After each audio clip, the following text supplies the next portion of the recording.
welcome. Good to see you here. I'd like to call to order the City of Portage Common Council special meeting, January 23rd, 2018. Please call the roll. Councilperson Modesto. Here. Councilperson Kleb. Here. Councilperson Williams. Here. Councilperson Cannon. Here. Councilperson Zilli. Here. Councilperson Lynch. Here. Councilperson Aprisco. Here. Councilperson Zilli, will you lead us in the pledge? I pledge allegiance to the flag of the United States of America and to the republic for which it stands, one nation, under God, indivisible, with liberty and justice for all. Sue, would you like to introduce your pastor, please? I certainly would. Tonight, saying the prayer for us is the pastor from my wonderful church, our wonderful pastor, Ben Allersmeyer. Come on, Ben. Hang on 1 second. Do you know where the mic is for over here? It's on the podium. Oh, it's on the podium. Thank you.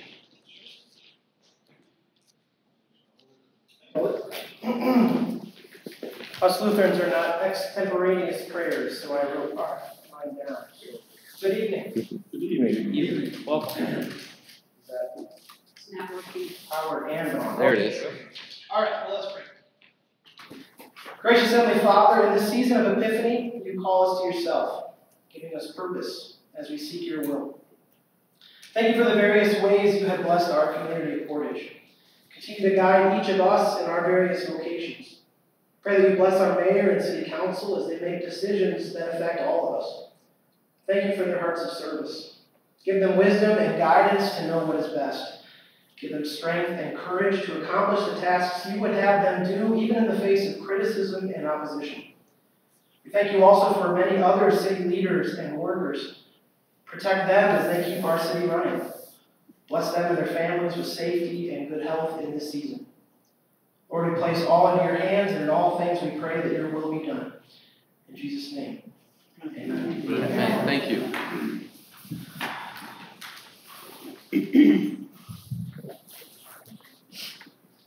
We have minutes from the previous meeting. Do we have a motion? Motion to approve the minutes. We have a motion and a second. Is there any discussion? All in favor say aye. Aye. All opposed? We have communication, correspondence, and announcements from the mayor. I have a couple things that I'd like to talk about. The first thing is, you may have seen, we posted it on Facebook. There was a video on it.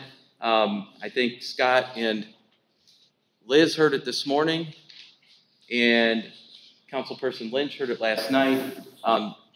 Karen Talion has put together, if most of you know that our lakeshore is eroding eroding quickly. It's turned into a crisis.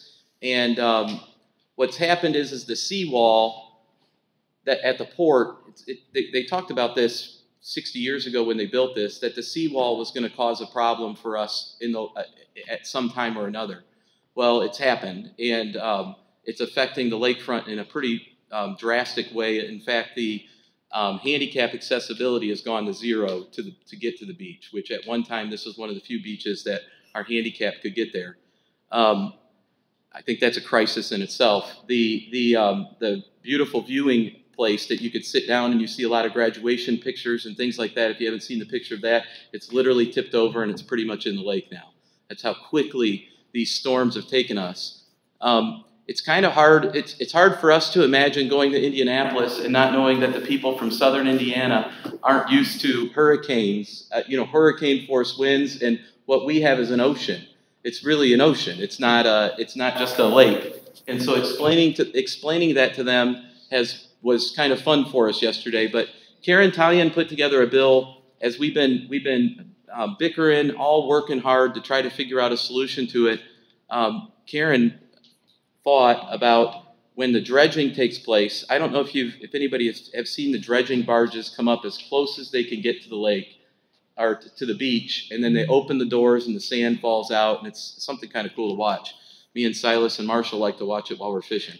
But what's happening is that's not working. They thought that would work. They thought that sand would eventually wash up to the beach and replenish the beach, and instead it's going the other way. A lot of it's going the other way. Some of it is coming down and ending up in Miller, and Miller looks great. But Portage still has the same problem. So we need them to put the sand on the beach. In 2000, the last time the beach was renourished, it lasted us for close to 18 years. And so what the bill says is anybody that dredges or pulls sand out of the water has to place it on a beach. It's a great idea. And some barges for years were just taking it straight out Lake Michigan and dropping it in the middle of Lake Michigan, and it was going nowhere. And so I think when we got there, Jenny went with us. Our superintendent, Orsburn, our park superintendent is really, before she came and joined us, she was the coastal water manager for the lakeshore. So she has a lot of experience. So when we were sitting at the table together following up Karen, it really showed that we kind of knew what we were talking about. Sometimes the Senate committees don't get to ask a lot of good questions. They asked great questions, really went at us, and it turned out at 8-0 vote. I'm really excited about that. I know going in it wasn't an 8-0 vote, and now it's going to go to the floor, and we'll be there to testify when it comes to the floor. Then it'll go to the House. Our lobbyist, Rick, has found a really good sponsor on the House side. Him and Karen are working together. We're now beginning to get new groups involved, people who are interested, the realtors, Michigan City, Hammond, all the other municipalities involved, because this is going to affect them someday as well. It's already affecting Mount Baldy in a pretty large, significant way as well. So we'll keep you in tune on this. We may ask council members, we may ask you if you get a chance when we go to testify, we may want you to come with us. This is a really big deal. A couple of the senators have said they're going to make a special trip up here from the Natural Resources Commission to view it. Me and the governor have spoken on a couple occasions now. We intend to really make this a focal point and get this taken care of. Should never take a crisis to get these things taken care of, but it's amazing how quickly a crisis gets everybody's attention. And what's happened at Portage Lakefront Riverwalk is a crisis. So I wanted to give you guys an update on that and tell you we're going to take care of it. Okay. Thank you. Secondly, we have, I've been looking forward to doing this award for some time. Mr. Boyd, would you please stand up for us and come up here? Mr. Boyd, out at Countryside Park, I'm not going to get everything that you've done, Mr. Boyd, but you're going to be able to help me a little bit. When we started to do a couple projects, we were looking for ways to cut costs and save money. We called Mr. Fagan at the operators to tell them it was Brookview Park that we started at, right? Yes. Brookview Park, we wanted to get some help. Brookview Park is all union built by our guys, and different unions came in with the exception of the playground. Mr. Boyd has been an operating engineer for some time, and as a Portage resident, he now serves on our fire merit board as the fireman's representative. Oh, yes. So the firemen chose him to help them on the fire merit board. And so what he did is he volunteered his time to start doing that, and then he liked it so much he wanted to do more. And if you go out to Countryside Park and you do the trail around the Countryside Park, have any of you walked that trail? It's beautiful. It's gorgeous. Countryside Park. I got to see a lot of Christmas pictures and things like that out there at Countryside Park this year. It was really neat to see. A couple graduation pictures too, with the fountain in the background. But Mr. Boyd took a lot of his time out of his schedule to help us, and so we're going to give him a Friends of Portage. Come on, Jenny, come on up. Superintendent Orsburn. Sorry, there's a lot of people here who don't know who Jenny is. Thank you. So, Tom, this says, Friend of the Portage Parks. This award is presented to Thomas Boyd for his service, preparation, and contributions in the Portage Parks. Acts of kindness like these are what make Portage and our park system so great, and we're just very grateful to what you've done for us. Now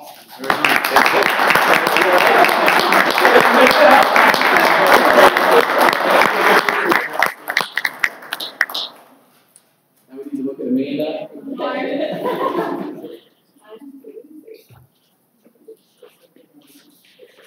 Now we're going to go find a train. We're going to go stand in front of a train. All right. Thank you so much. It's an honor.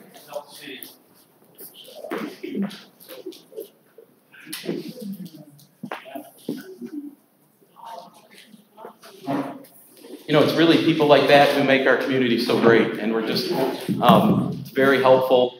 We've been getting help all over the place, and we just appreciate it, and we're going to try to do our best to recognize them as much as we can. In the next few months, I don't know if you all have noticed, we've got a lot of we've got a bowling state championship girls team.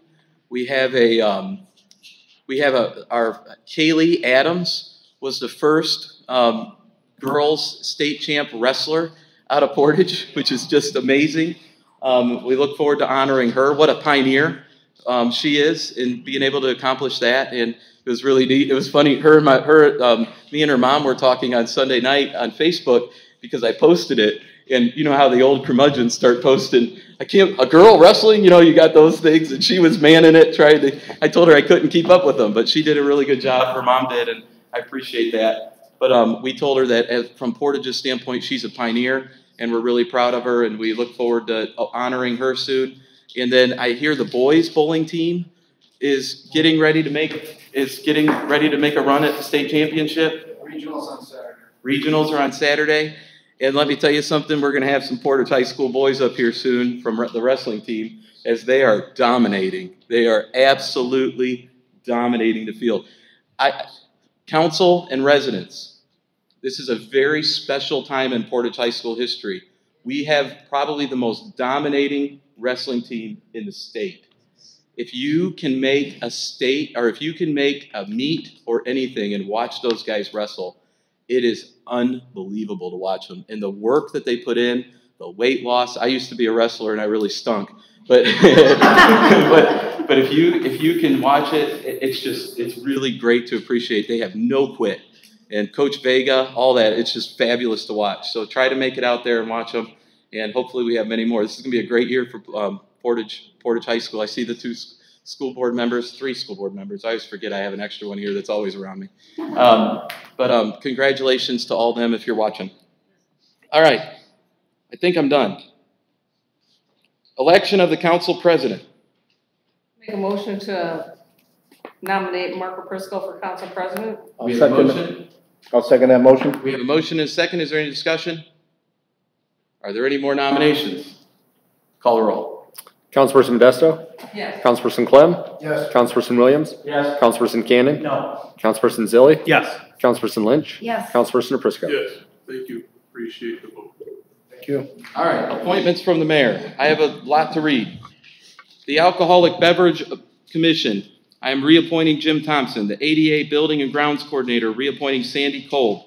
Board of Licensing and Registration, reappointing Robert McCoyvick, reappointing Michael Gregg, appointing Pat Newell, and waiting for Randy Palmatier to get me another member from the building trades. Board of Works, these appointments are remaining appointments. Reappointment Kathy Fleming, reappointing Larry Smock, reappointing Ed Gotchling, and reappointing Ron Necco. Education Foundation, reappointing Lori Wilkie. Ethics Commission, I'm appointing Austin Bonta and appointing Marco Molina. Austin Bonta is the Republican appointment. Marco Molina is the Democrat appointment. Fire Merit Board, I'm reappointing James Hall. Hearing Authority for Enforcement and Building Standards, I'm appointing Attorney Patrick McEwen. Told you there were a lot of them. Park Board, I'm appointing Jeff Veach. Park Recreation Impact Fee Review Board, I'm appointing Denise Little. Pedco Board of Directors, I'm reappointing Colin Highlands. Plan Commission, I'm reappointing Austin Bonta, and I'm appointing Tom Cherry. Port Authority, I'm reappointing Jeff Fleming. Porter County Solid Waste Citizens Advisory Committee, I'm reappointing Kathy Matthew. Redevelopment Authority, I'm reappointing Carrie Keith, and I'm reappointing Ed Gotchling. Redevelopment Commission, I'm reappointing John Cannon, and I'm reappointing Greg Lack. Stormwater Board, I'm appointing Robert Cook, I'm appointing Pat Newell, and I'm appointing Mayor James Snyder.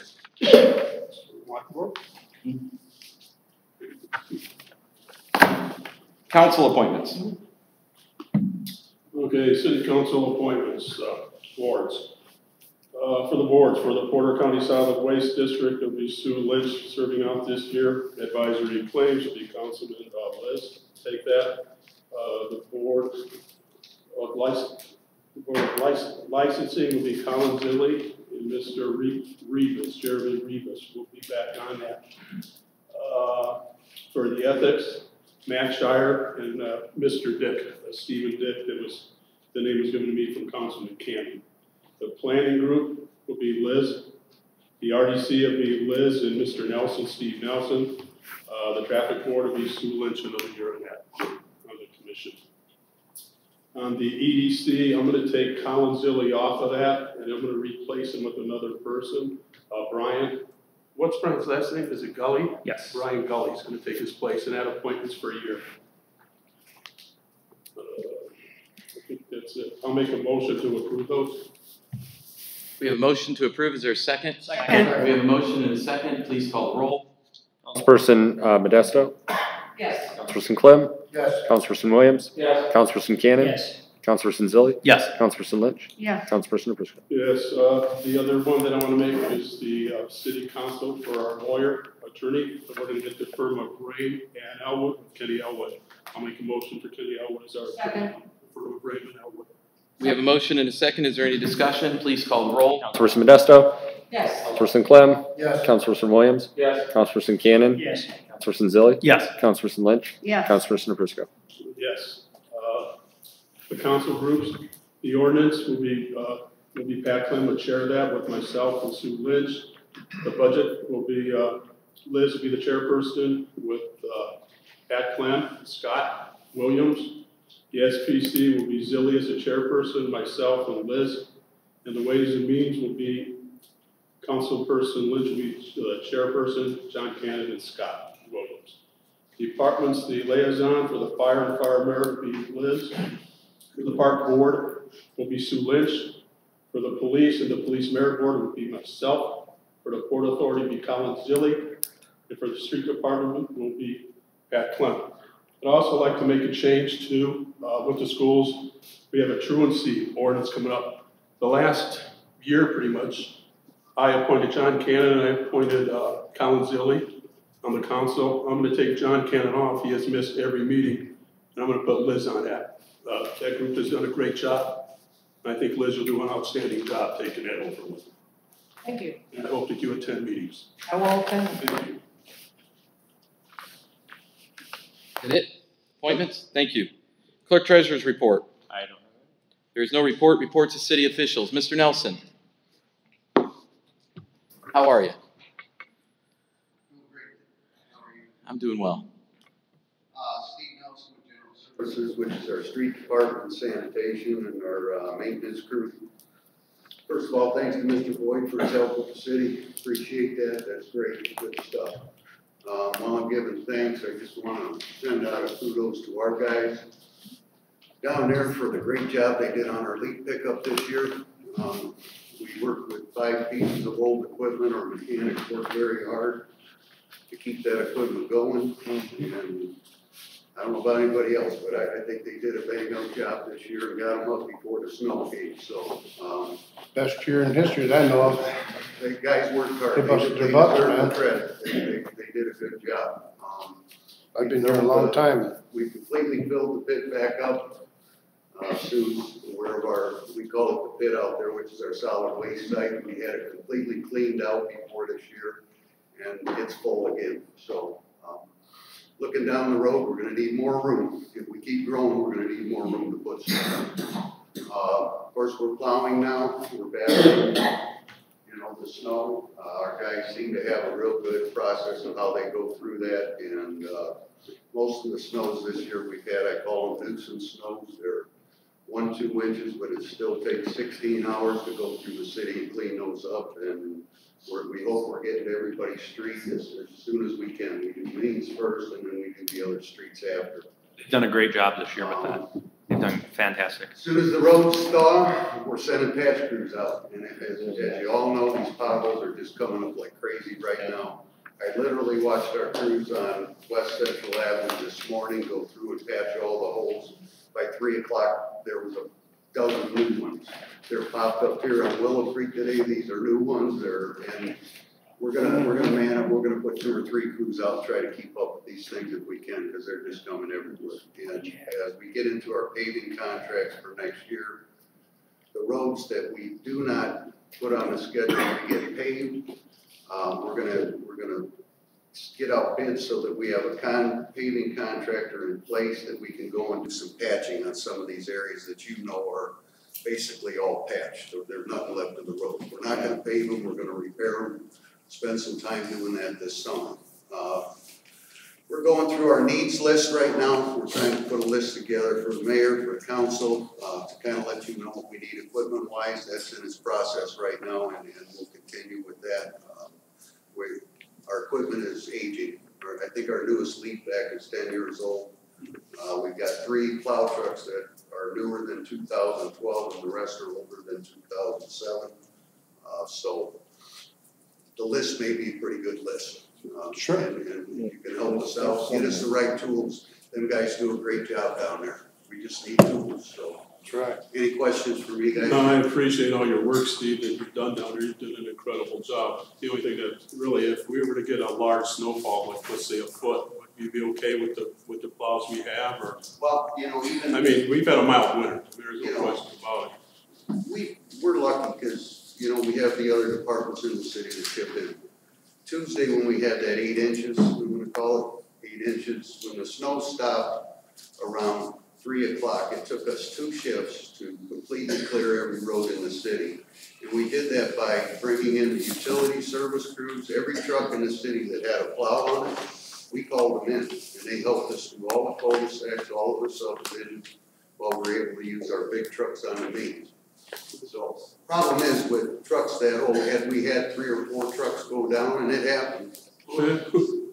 That was a dry snow. So far we're okay. That was Our light. mechanics are doing a great job keeping these old trucks on the road, but I'm gonna be talking to you about some new trucks for next winter, so we'll put that list together and hopefully get some help. Thank you. Anybody else?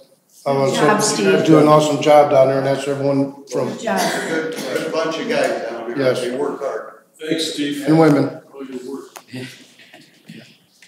Mr. Miletta. For those of you who don't know, this is our Economic Development Director, Andy Miletta. Good evening. So I just want to share with you just a quick recap of some of the things that happened in 2017 from the economic development side. First off, we saw the completion of the expansions of Conradi Plastics and Ratner Steel. Both of them, you know, came before the council for abatements. Their constructions are done. Created about 45 new jobs between the two, which is pretty exciting. Monticello LLC is just finishing up their latest expansion, and they're looking at probably by the end of this year about being up to about 150 employees in that plant in Ameriflex by the end of the year. Just Nice. yeah, it's great. Those are really good jobs. Mm-hmm. MCP International, as you know, the company out of Israel, they should be up and operational toward the end of the first quarter. They've already started their hiring process, and they're looking to hire around 60 people. Again, all brand new jobs, you know, and a type of job that we don't currently have here. So with training and everything that goes with that. So that's another really exciting new company coming in. Of course, we have our new sit-down restaurant, Hooters, which should be opening in another week or two. There'll be a ribbon cutting and a special reception sometime early in February with them. They're putting that together. But they should have a soft opening here in the next week or so. I think their final inspection's on Thursday,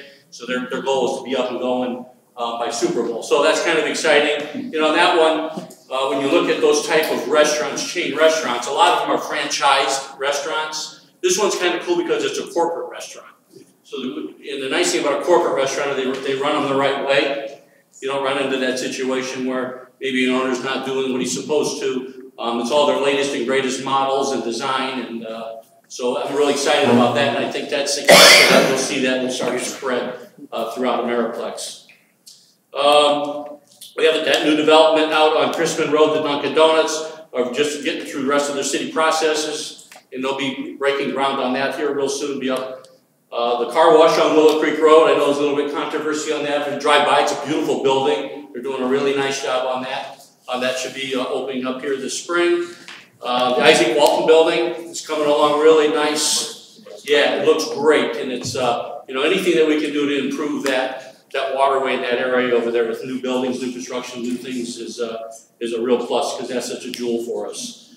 We've been working and talking with a developer who's purchased a lot of the land near Coca-Cola for a new business park. So at some point this year, hopefully, but it's going to take some time, but maybe by midway through the year or toward the end of the year, we should have some definitive plans on what they're doing. There's a lot of interest from a lot of companies in that location. It's a great location. It's a really nice acreage over there. So the Coca-Cola building is also, it's empty now. I was about to ask that. Are they operating at all? They're not operating out of there at all. And just to give you a little history on that, Coca-Cola was purchased out by a company called Reyes Holdings. Reyes is the largest beer distributor in the country. They've got beer distribution operations all over. They bought Coca-Cola Chicago a few years ago. They never had an intention of staying. They've got warehousing in the Chicago area. That's their main offices in there. They've got one in Alsop. And it was just a distribution center. So it was just a matter of time before they pulled out. It was kind of interesting. They did it really kind of quietly. But that building's empty now. Not sure what they're going to do with it. But we do have some interest in it already from some people. So it won't be vacant very long, I don't believe. And of course, if you come downtown, you're seeing the amazing progress on the promenade at Founders Square.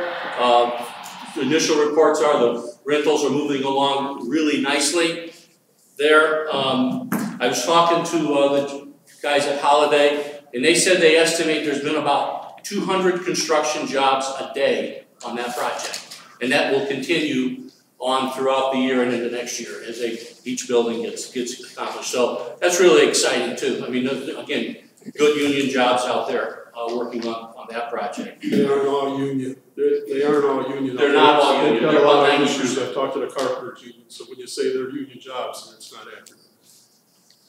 The can you update us on the Dunkin' Donuts going in behind the? I did. You did that with Luke Oil? It'll be breaking ground soon. So just some activity within the city. How about the Holiday Inn Express?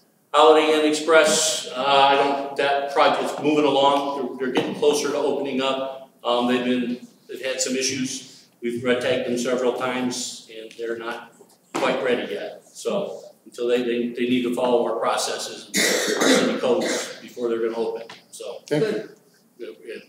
Doug is on top of that. Just some activity out of the building department. Building department issued over 2,100 permits this year compared to like 1,100 a year ago. So that tells you the amount of activity we've had this year. There's been 100 residential permits, which is about maybe 60% more than last year. But if you think about it, it's nearly double, but it's the most we've had in about 10 years in any one single year. So you're seeing that resurgence there. That's going to continue into this year because we've already got 3 new subdivisions that we've already seen plans for that are going to be moving forward in 2018. So you'll see that residential construction is going to continue. There were 12 new commercial permits. Again, that's the most we've had in any year since 2007. And if you look at that department there, they're averaging issuing about 12 permits a day when you do that calculation. So it's been very busy, which is really good. The other thing we've put a lot of focus on, working through the EDC, and the governor talked about his #1 priority is workforce development, and we continue to do some really good stuff with workforce development with those 360 programs. We held the Healthcare 360 last May, which was wildly successful. It was just fantastic. We're in the planning process. We're doing another one. It'll be this April. We've learned some things that we're going to enhance it, make it a little bit better. We're following up. We had another manufacturing 360 in October. We'll have another one of those again this year. We're looking at doing a professional development 360, again, bringing in another. So what the whole goal of all this is taking these high school kids and educating them on the type of businesses and the jobs that are available right here in Portage, and at the same time helping our business community find workers that they desperately need. Everybody's talking about needing trained workers. So between those partnerships between the school system, Ivy Tech, these businesses, Center of Workforce Innovation, and ourselves, and everybody working together, we're really finding a lot of common ground on how we can help develop our kids so that hopefully when they graduate high school, they find a good job here and they live here, because we all know how vital it is to have the young people to continue the success of the city. So we're really excited about that. And I know we have some of our school board members here, and one of the things we found is that we really need to work with the school counselors. So we're actually going to take the school counselors out on a tour, like to the Port of Indiana, and to see some of our big manufacturers so that they really get a really good understanding of the jobs that are out there too, and start talking to these kids on a day-to-day basis. So it's really tying it in, and we're really in the forefront in Northwest Indiana on that work that we're doing there. So I'm really excited about that. Yeah, that's cool. So I'm anticipating just another great year, a lot of activity, a lot of fun stuff, and it's a great time to be in Portland. That is. Not a good thing. You know, I just got a question for you. Everything sounds so positive, but what's going on with the Field of Dreams, the sports complex, the sports resort? Is there anything? I'll revert that to Greg because I know there's some litigation involved. Are they still paying us on time? The RDC? No, That's why it's a payments pending the outcome of the bankruptcy proceeding. I can't hear you. What? There have been no payments since the bankruptcy was filed. So how much are we owed currently? Well, they're delinquent for their 2017 payment, which is $600,000. How much? $600,000. $600,000. Okay. What's our plan there? I mean, is this going to go through bankruptcy? It's ongoing. I mean, we have someone representing us in the bankruptcy proceeding. There was a hearing on a motion to dismiss the bankruptcy today. And the judge, at the conclusion of the hearing, took the matter under advisement and has asked parties to submit proposed orders within 14 days. Andy, you can talk about the interest on the property a little bit. Yeah, one thing you'll say about Catalyst, they did a great job of selling that concept in that property because we've had multiple companies interested in doing similar type projects, just wanting to know how they can get it. Well, that's good to hear. So we can get through this, I think. I mean, yeah, that kind of stuff's really. It's encouraging. Pass that on to me, because I get asked all the time by residents of Portage what's going on with that, because the sun's still there. Once everything If you're out in that field, or more than that, probably. And that's good to hear, though, Andy. You know. Once everything's under control and that the process is done, we're not going to have any problem, I believe, getting rid of it at all. And we have a lot of good local partners and a lot of good national partners all looking at it. We know, people that we know they can do this job. That's good to hear. Thank you. Yeah, I'd like to make one plug, if I may, for, we have a new tenant out at Marina Shores, a Bulldog on the Lake. Very good. And it's a great restaurant if you haven't had a chance to go there. And the great thing about that is they're utilizing the building there at Marina Shores that was underutilized in the past, and they're utilizing it, will be 100% this summer, because the two restaurants upstairs are open, and they plan on opening the lower level this summer. But great tenant, Kevin and Tracy Clark, have a business in Whiting, very successful. They know what they're doing, and if you haven't had a chance to get there, I would highly suggest it. Put it on your agenda. Good move, Scott. I almost forgot about it. It's wonderful. It's wonderful. Thank you. Thank you, Andy. Mr. Williams, Chief Williams. How are we doing tonight? Good. Great. Fine. Chief, how are you? Hi, Chief. Just a handful of things. The towing agreements for the new year were approved by the Board of Works yesterday morning, or this morning. So we have agreements with Midnight Blue and Precision Towing. We did have an officer resign recently for personal reasons. That leaves, we have 2 applicants on our current list. So at some point we'll be reaching out to that next applicant. We will likely begin the new testing process sometime in late March.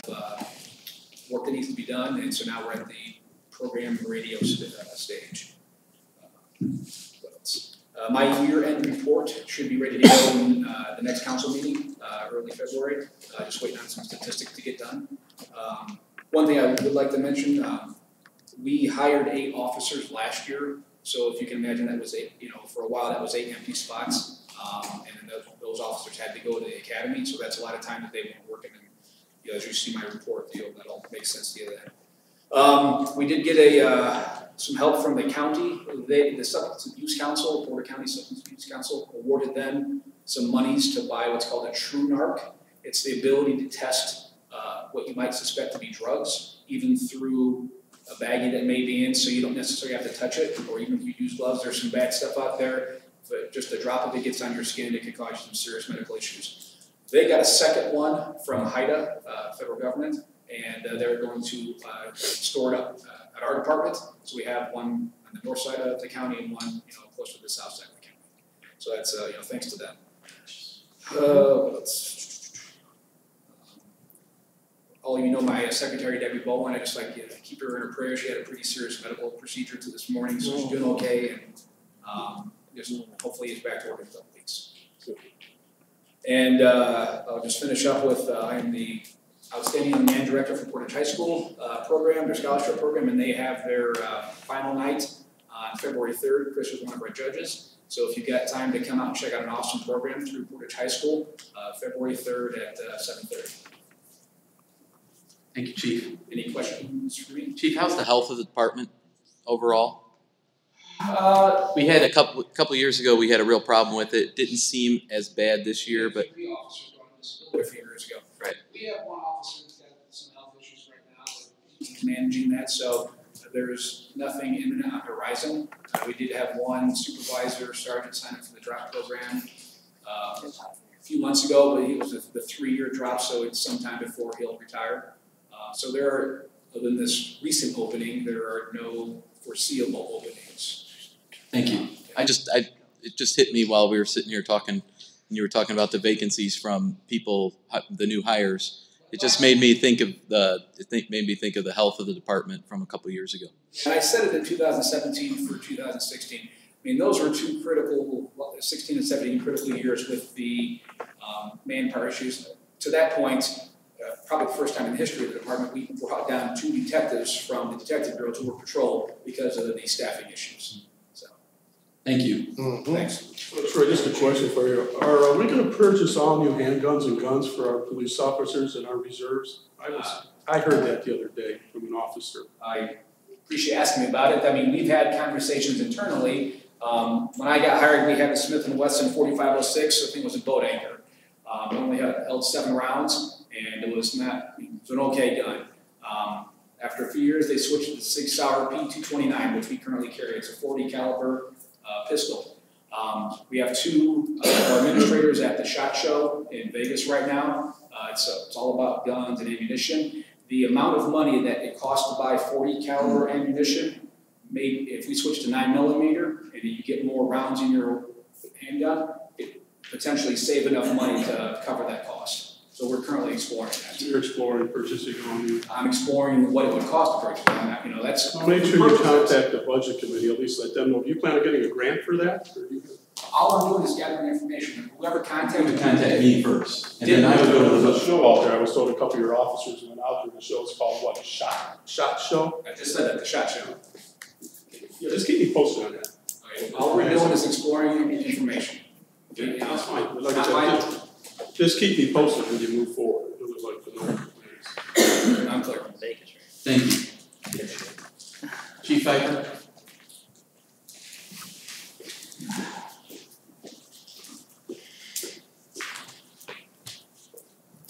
So we're currently gathering all our data to get the end of year report to you guys. Hopefully, like Troy said, we'll have ours by next council meeting also.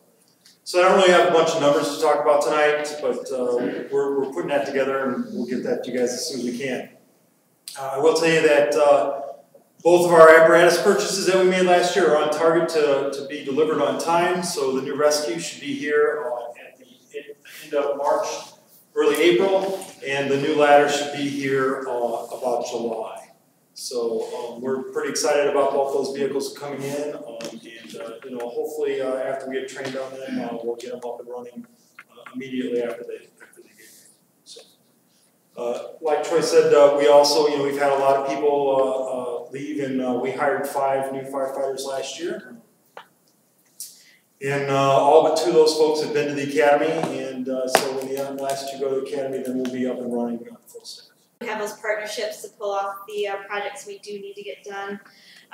Just 2 things. You did receive information via email about Portage Lakefront, and the only update I can give you at this time is that we closed off public access to the end of that walkway as we assess the damage with the National Lakeshore and determine what we're going to do next. We're looking at putting in a beach access point, so we have to assess that. The only other quick announcement I need to make is that we posted online On the park website, the park master plan, it's available for public comment right now for about a month. And so please go to that. It will be posted to the city website tomorrow. So it's a PDF and it's got links. It's really interactive. Please go through that. Send me your comments so we can incorporate that and get that sent to the state for approval so we can start applying for grants. Jenny, I would like you to, sorry to cut you off. I'd like you to, next time there's a strategic planning committee meeting with the council, I'd like you to present that plan to them as well. Any other questions? Congratulations on the, congratulations on Hannah's Hope being in the. Oh man, that's well, amazing. yeah, that's another great thing. The company that we purchased the playground equipment from actually named it as a piece of playground equipment you can buy in their next catalog. You can buy the Hannah's Hope playground. That's awesome. Yeah. Oh, that's cool. That's cool. Thank you. Reports from standing committee. Did I get any? Did I miss anybody?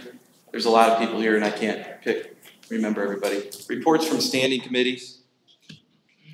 Are there any? I need to have an advisory claims committee meeting. Amanda, we need to get that scheduled. We have a lawsuit pending that I did talk to Councilman Prisco about it, I believe, last time we talked. I think we did. Anyways, we might have. We talked about a lot of things. You've been mad at me lately. Not mad at you. I tried calling you twice in the last 2 days. But it's good to have you at a meeting. All right. So Amanda, can you make sure to get that scheduled? And Pat, you're on that, I believe. And Liz, who else is on that? Did that change? They're still on it? Okay. We need to have that soon. So if Amanda gets a hold of you, I'd really appreciate you guys really fixing your schedules to be there. It's a pretty big deal. If I could, I don't know who was the who was appointed by the president tonight for strategic planning, but at one time I was the chairman. I'd like to have a meeting if I'm still the chairman. You're not the chairman, Collins. I am the chairman of the SPC, the strategic. Yeah, we're Jenny, we're gonna have a meeting probably after the next council meeting, because we need to get the schools involved as well, so we're trying to work with them as well. Yeah, that's still plenty of time. I mean, if you need us to meet sooner, we can definitely do that. Yeah, it's in February. Okay. Introduction of ordinances to 2018 Indiana Bond Bank warrant. Chris, you want to explain that? You want to have someone read it first? We gotta read it. Go ahead, Colin, if you want to take that. Sure. An ordinance authorizing the city of Portage, Indiana to make temporary loans to meet current running expenses for the use of the general fund, the park and recreation fund, and the employee medical benefits fund of the issuer in anticipation of and not in excess of current tax levied in the year 2017. Let the record reflect this has been read in full. Motion to suspend. Second. We have a motion and a second to suspend. All in favor say aye. Aye. All opposed? Motion to adopt. Second. We have a motion and a second to adopt. Discussion. All right, so this is our annual bond bank borrowing. This is a borrowing we do for cash flow purposes from the Indiana Bond Bank because property taxes only come in twice a year, May and November. The good news report, if you'll recall last year, we talked about, we went from two borrowings.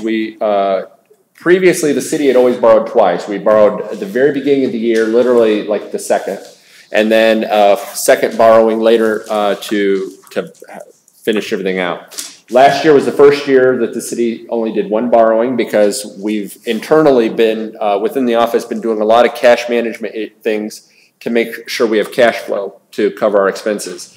This year, not only are we doing just the one borrowing, but we've also reduced it to only 3 funds. So previously we borrowed for general fund, park and rec, EMB, and MVH. This year we've been able to drop MVH from the borrowing, so we just have the other 3. And I think we're real close. We probably could have skirted by without borrowing for park and rec, but we thought let's not push it. So we're really on a good track. So that's that. That's code for your department heads. And the city is doing really good working with their funds with the clerk treasurer. It's code though. We have a motion and a second. All in favor say aye. Aye. All right. All opposed? We have contract licensing discrepancy correction. Go ahead, counsel. Somebody needs to read it. Trying to find it. read that, that's from I last think it's in month. December. Here it is. Yeah. Okay, Councilperson Lynch. An ordinance of the City of Portage, Indiana, amending Chapter 18, Article 2 of the Municipal Code of the City of Portage entitled Contractors. Be it and hereby is ordained by the Common Council of the City of Portage, Porter County as follows. Section 1, Ordinance Amendment, Section 18-26. Let the record show that this has been read in its entirety. Motion to suspend. Second. We have a motion and a second to suspend. All in favor say aye. Aye. All opposed? Motion to adopt. Second. We have a motion and a second to adopt. Mr. Sapkowski?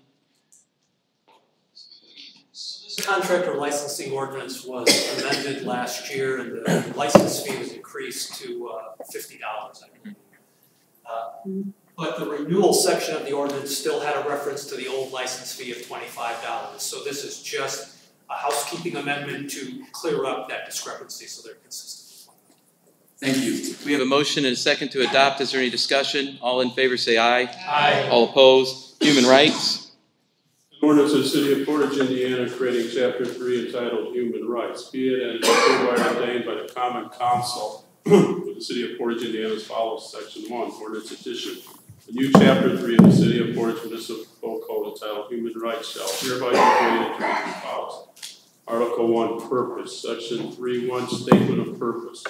The City of Portage wishes to enshrine the values of its diversity as a strength and appreciates the culture and history of its various communities of people, including immigrant communities, in the municipal code of the City of Portage as a permanent testament. Section 3.2, Commitment to the support of human rights. The City of Portage recognizes that the United States Constitution and its amendments, particularly the Bill of Rights, guarantee fundamental human rights and civil liberties for the residents of Portage. The City of Portage welcomes individuals of diverse racial, ethnic, religious, and national backgrounds. We recognize that our diversity is critical to the economic, cultural, and social progression of our region. The City of Portage is committed to upholding the human rights of all persons in Portage, including United States citizens and citizens of other nations, and the free exercise and enjoyment of any and all rights and privileges secured by the constitutions of the United States of America and the state of Indiana. The City of Portage calls upon all city officials and employees to respect the human rights and civil liberties of all members of this community and eliminate the discrimination based on race, ethnicity, national origin, religion, sexual orientation, gender identity, age, disability, and veteran status. Likewise, the City of Portage calls upon all private citizens, including residents, employers, educators, and business owners, to demonstrate similar respect for human rights and civil liberties, and eliminate the discrimination based on race, ethnicity,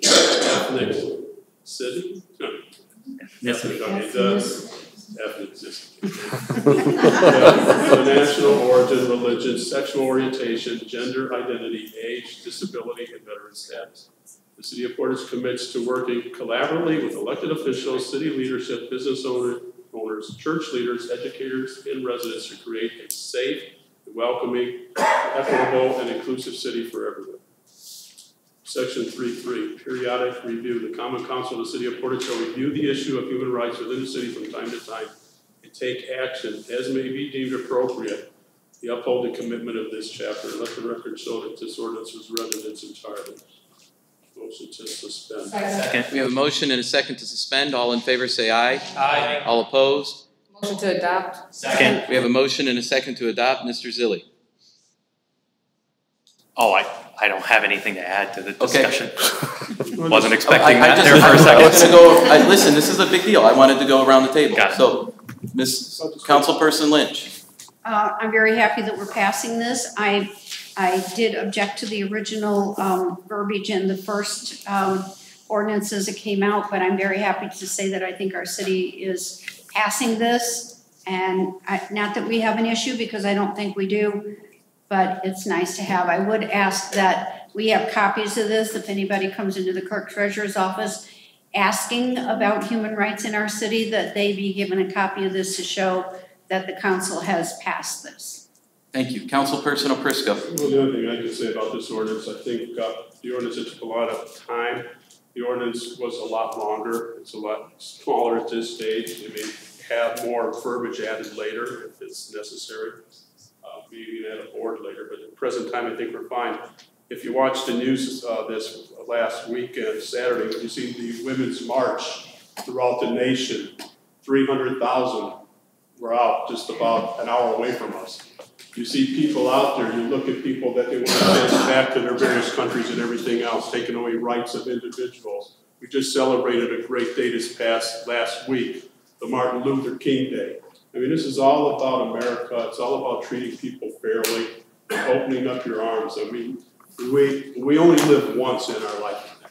And it's so important that everyone has a fair shot in life and treating people as human beings, not being a racist, not worried about if somebody's gay or if they're lesbian or their age or whatever. It's treating people right the way the Lord wanted you to do it. So I'm all for this. Thank you.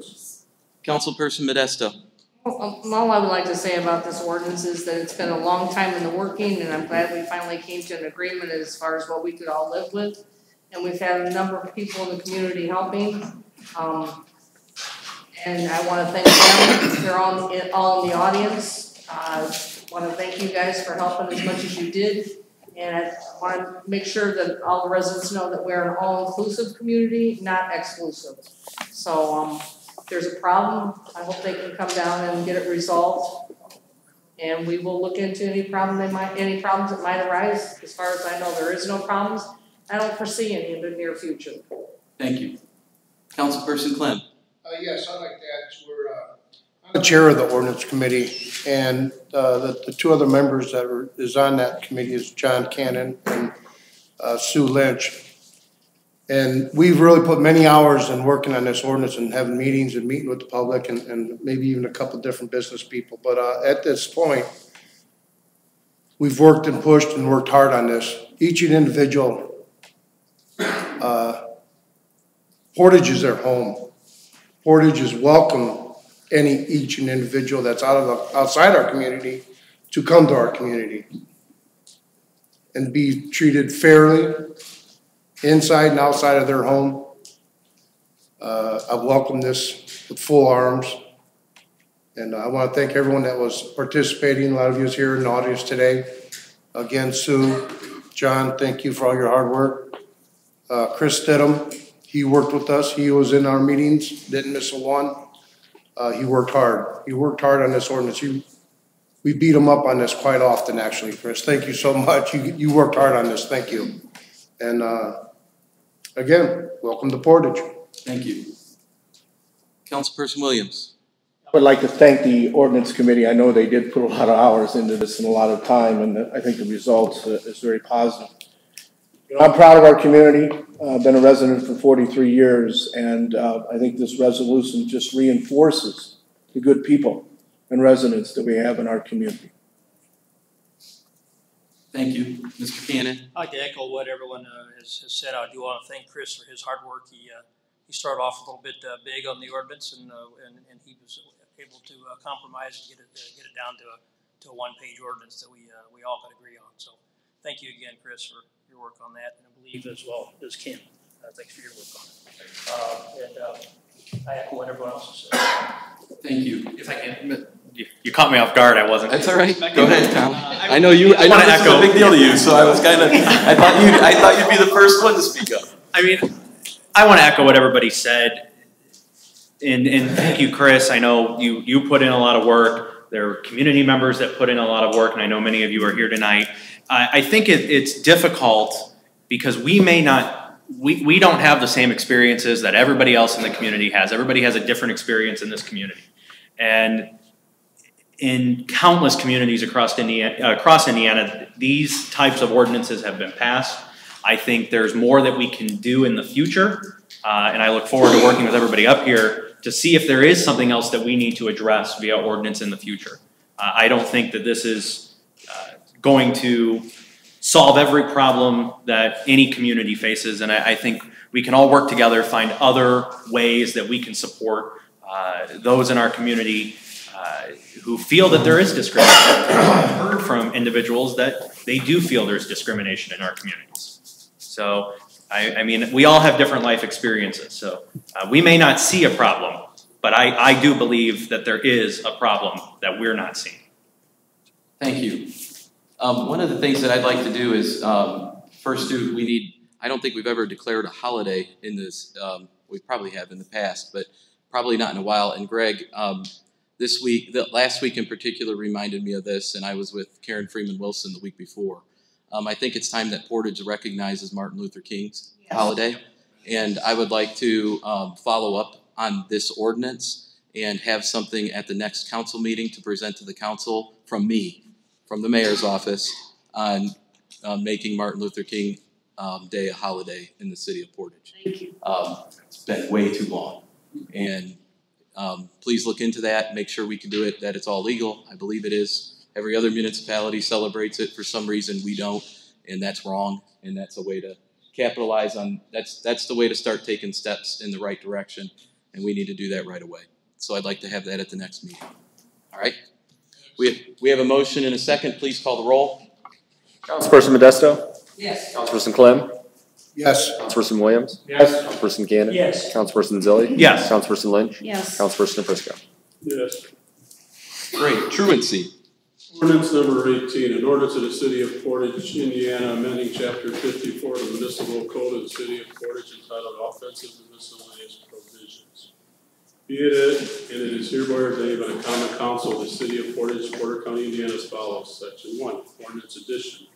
Article 7, truancy shall be added to read as follows. Section 54-120, definitions. A 10 shall have the meaning set forth in IC 20-33-2-3. Section 54-121, child found not in school. Any child who, 1, is required to attend school under IC 20-33-2, and 2, is found during school hours unless accompanied, A, by a parent, or B, with the consent of a parent by a relative by blood or marriage, was at least 18 years of age, in a public place, in a public or private conveyance, or in a place of business open to the public, may be taken into custody pursuant to IC 20-33-2-23. Any child taken into custody under this section shall immediately be taken to the principal of the public or non-public school in which the child is enrolled. If the child is not enrolled in any school, then the officer shall deliver the child into the custody of the principal of the public school in the attendance area in which the child resides. If a child is taken to the appropriate school and the principal is unavailable, the acting chief administrative officer of the school shall take custody of the child.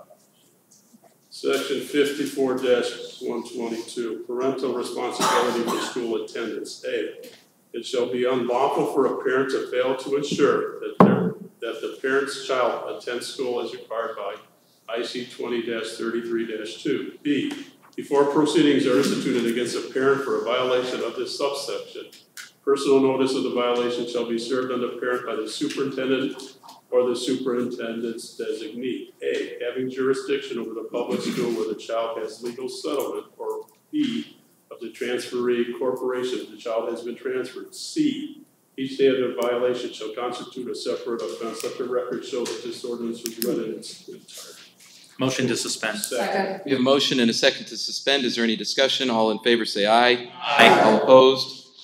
Adopt. Second. We have a motion and a second to adopt. It looks like Mr. Elwood is coming to the podium to tell us about this.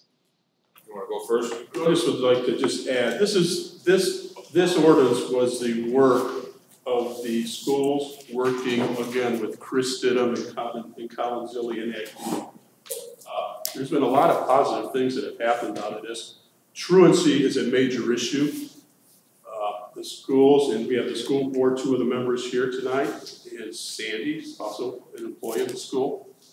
When kids don't go to school, and we have the issues that Portage faces, becomes an issue. When you don't graduate high school and you can't find a job, your next place is probably going to be robbing or stealing. You may find yourself behind a prison. So I just want to applaud you guys for really the work that happened with this ordinance. I know Colin will talk further on this. I mean, Chris. And I know Ken's going to explain the background on this, I imagine. The partnership committee's been discussing this since we started back, I can't remember when that was, but back last August. Yeah. school board member Aprisco really spearheaded this. She found all the documentation, the information from other school districts that have done this. So I'm in support of this ordinance. I think this helps our schools. I hope our school board members will maybe provide some comment too to explain why this is necessary from the city side. And just for everyone, you know, we've been talking a lot about this committee that's out there. There's a partnership committee that is a membership of City of Portage, Ogden Dunes, the Portage Township schools. We meet monthly and sometimes more than monthly to discuss issues affecting various levels of government and how government that overlaps can work together, which is something we all strive for on how can we make government work better for people. And when you start opening up the communication between all of these different groups, we start to realize we have a lot of the same issues. Or we have issues that are complementary that we can each help each other on. This is just one example of that. This is an example where you have an issue that seems like it's just for schools. You know, it's just a truancy issue, that's a school problem. But when you dive deeper, there's actually ways that the city can help. And I'm sure, I know that the committee will be reaching out to the county for its help as well. So these are all the positive things that are coming out of that committee, and there's certainly more to come. Thank you. A lot of work. So just to explain what this ordinance does, there is a national movement to create what's called a truancy court, which is a partnership between the school and the local municipality. We approached Judge Gent initially. She was unable to accommodate this because of her drug courts and veteran courts. So we approached Judge Tody, who currently prosecutes, or hears, all of our ordinance violations. So if an officer will write an ordinance violation or the building department would write an ordinance violation, it's already heard by Judge Tody and prosecuted by Greg's office. This is exactly that. This creates an ordinance violation for failure of the parent to comply with the state code. They would be summoned to court and need to answer to that. There's no fines or financial penalties at this time. We can basically see how it goes, but this is more of an encouragement for them to participate. And certainly we acknowledge that some parents do their best to get their kids to school, given their work schedule, whatever, but this is to create that conversation, or how can we as a school, to further that conversation, how can we as a school help you as a parent, and how can you as a parent help us as a school to improve attendance. If I could, Ken, I don't want to interrupt you real quick. That was part of the discussion we had in the partnership committee meeting, was the schools don't always know why students aren't attending. The student A isn't there, the parents are unresponsive. This is a way to dive into that and find out, okay, what is going on at home? Communication. Is the child that's not in school having to babysit younger kids, that the parent has to go to work and they can't afford daycare and that child has to stay home from school? Is there something the schools can do to offer an alternate option for that student to go to school in some way, but they still have to be home with those kids? That it helps find those issues that the schools otherwise wouldn't be able to find. And Chief Williams and I have had a couple of discussions on this, and he's very supportive of the concept. He correctly points out that the state statute already creates this violation, but I think what this ordinance does further is it instructs him and his officers and his department on what to do. So take them to their school, or take them to an administrator if they've not been yet assigned to school. So I think it accomplishes what we want to accomplish. The school board passed a policy at their last meeting. They wanted to wait until the council hopefully approves this ordinance, and then we are going to pass an amended policy very soon at our next meeting. And the reason for that is we kind of thought, we're passing this or adopting this ultimately in February.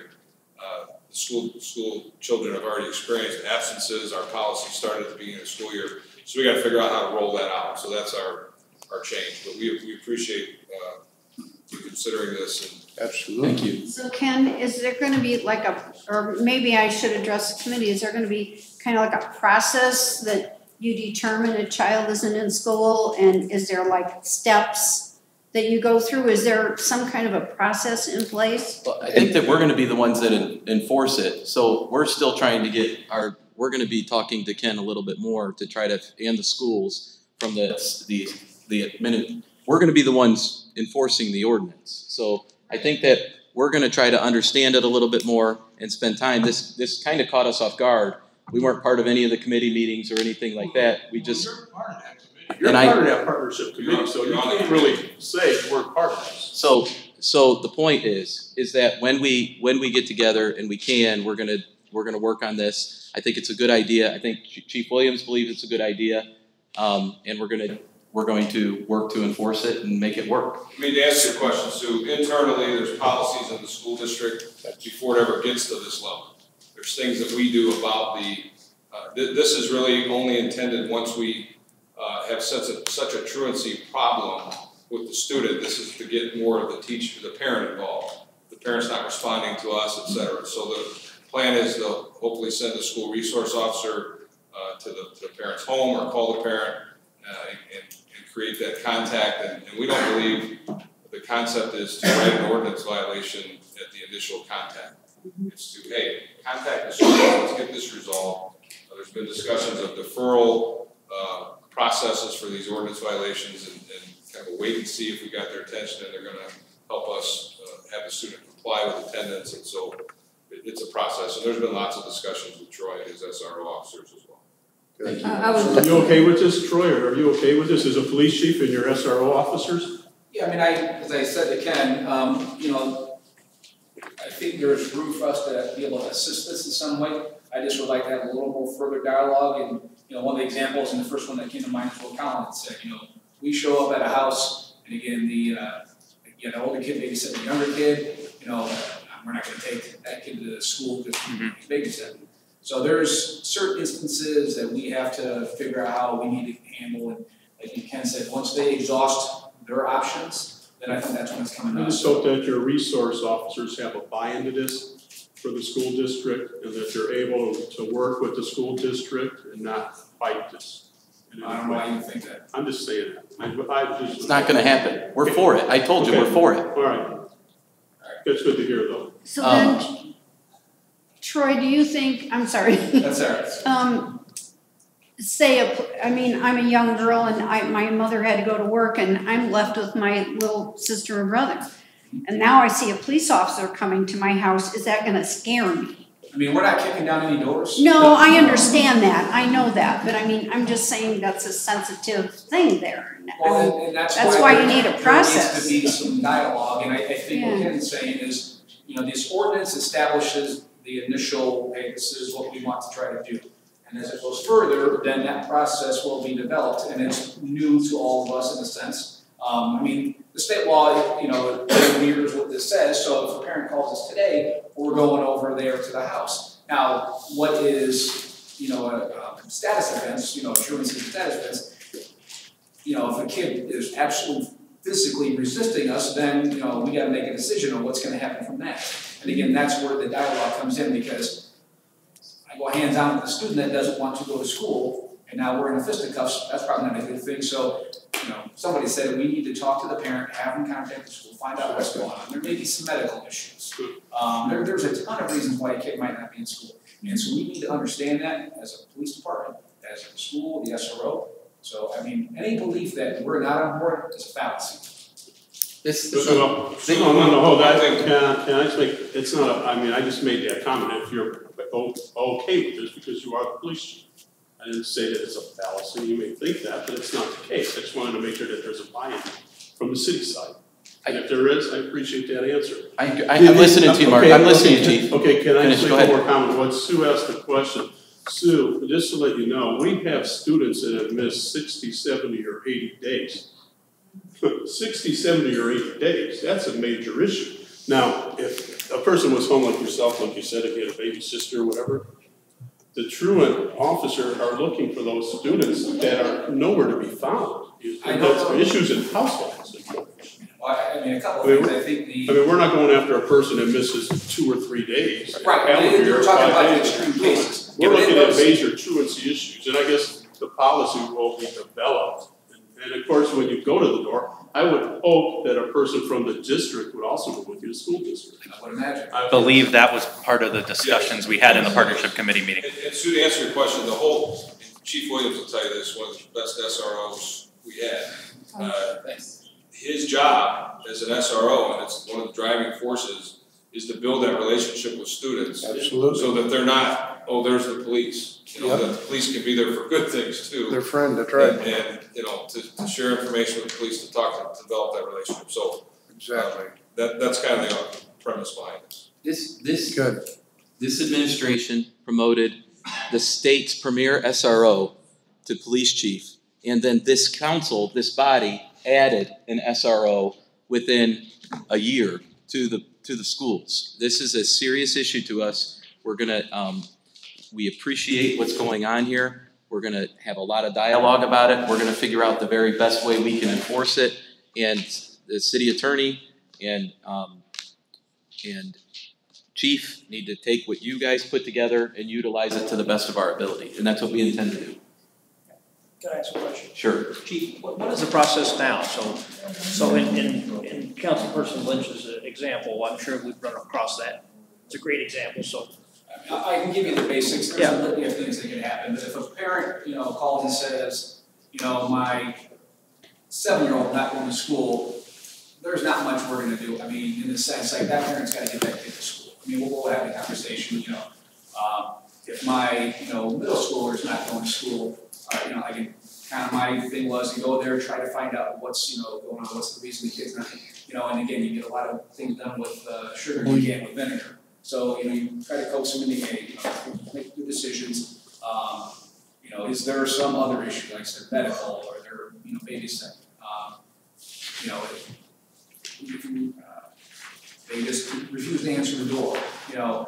One of the things I talk about is, we can write a report and forward that to the juvenile authorities. They do have, for those major cases you're referring to, they have Project Attend. That stuff currently exists. So I think this is just another tool in the tool belt to kind of address the whole overall issue. So I guess, building off what John said, for example, an officer's driving down Willow Creek and there's a high school student walking down Willow Creek. What would happen now prior to this ordinance? Well, if it's at, 8 a.m., assuming it looks like it's a high school student, they're going to pull over and say where you're supposed to be and try to, discern, A, where you're supposed to be, 2, where they're telling the truth. And then, I'm on my way to school, all right, we'll give you a ride. If the guy takes off running, then that's a whole other story. Yeah. Right? In a hurry to get to school.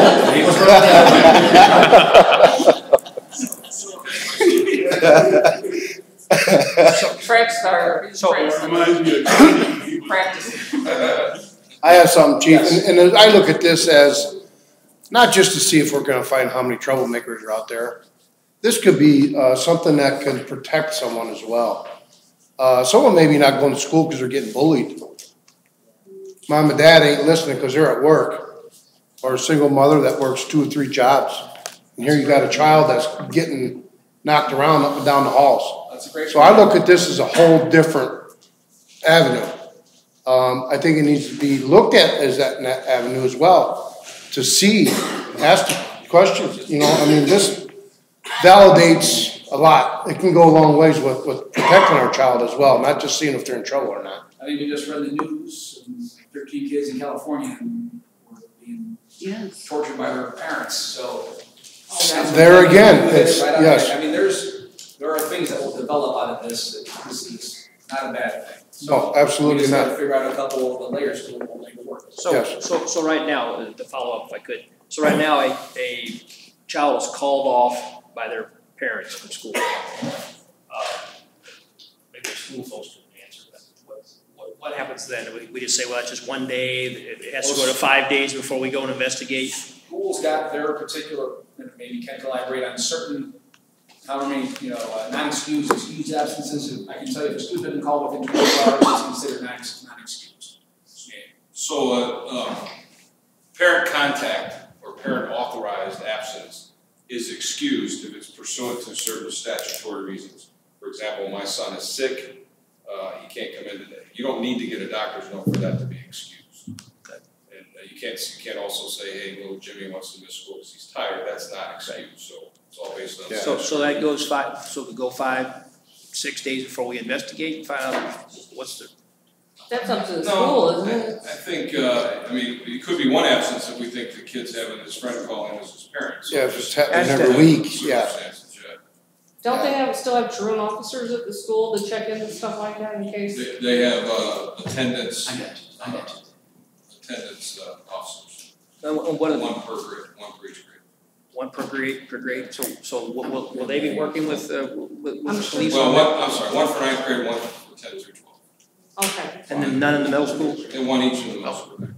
Can I, real quick, hang on, I want to list, we have school board members here, and I don't know which school board members. School board member Vasquez, sorry, Andy, I know you want to go. Give me 1 second. Okay, Sandra, how are you? Can you stand up so we can see you? Sandra, thank you for the job that you do. You have a very important job in our community, and I know it's also probably a very thankless job because you're never getting people when they're like, hey, this is the person we want to talk to. You know? So first of all, we want you to know, I want you to know as the mayor, and I believe this council would really appreciate you and what you do. And hopefully this partnership that we're working on and these things that we're working on make us more effective in helping our children and helping parents. Parents are working a lot now. They're working a lot more than they used to. And sometimes some of the kids slip through the cracks and things like that. So hopefully this helps you. Do you mind coming up, Sandra? I'm sorry to embarrass you. Do you have anything that's been asked that hasn't been answered? I don't want to rehash it all again because we don't want to be here all night. Do you have anything that you could help us understand even a little bit further? I think for one thing, we want the choice court because we want our kids at school. Sure. I mean, we want to educate our kids. Yes, ma'am. Not because they may get in trouble or whatever. They just need to be educated. We know that without it, you're not going to go far. You know. Secondly, we have two people. That's myself and Carrie that takes care of the attendance for all of our Portage Township schools. When a kid misses 3 days, we send our first notice out. We send a letter out. You know, and our notice is, we miss you. You know. Then when they miss 5 days, we send another notice out. Is this to the parents only? This is to the parents. Okay, sure. Then when they miss 7 days, we send a notice out, and then we go to the homes and visit.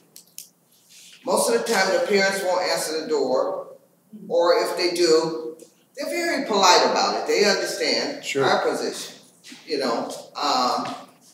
When they get to 10 days, we're supposed to send them to probation or to CPS. Is that 10 consecutive days? Or is it just 10 days 10 days in a school year? As far as you're supposed to go. Sandra, we right now have students at 80.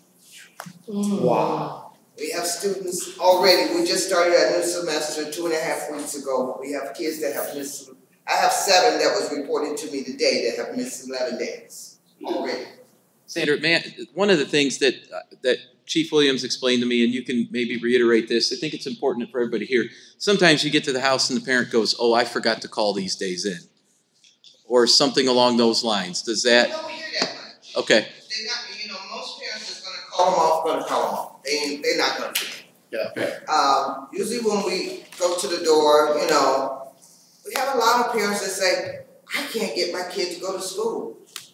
I just can't get my kid up. Well, somewhere they lost it. So with the truancy court, the judge can order them to take parenting classes. That'll help us out. Okay. You know, because somewhere you know, we all lose it, and they lost it somewhere where the kids stop wanting to do what parents tell you. I know when I was coming up, my mom said, get up. I got up.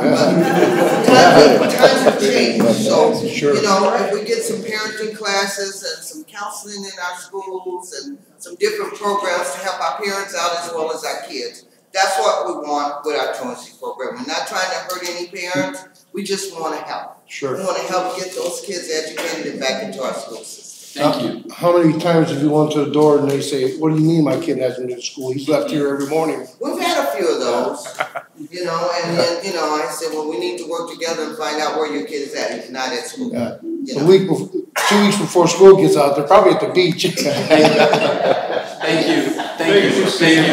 And then, Mr. Milletta, do you have anything to add or no? No, I think Thank you for. good. I think what you guys are passing here is just another step, it's another part of that process to help kids get into school. Board Member Vasquez, are you good? I'm assuming you're good, but do you have anything to? Yes, I just like to say it takes a village, and I think that we're on the right path. Schools do have a lot of responsibility, and that's the number one responsibility is to educate our children. But with the help of the city and other officials and the different departments, I think that we can promote education and do what we have to do, and that's why we're here. Thank you. Thank you. Thank you so much. Board Member Thank you Bailey. so much. Thank you. Thank you. I just want to echo what everybody else has already said. This is just one step further to making sure that our kids can get the best education, and working together makes them want to come back and live here and grow and have their own families. Thank you. Thank you. Please call the roll.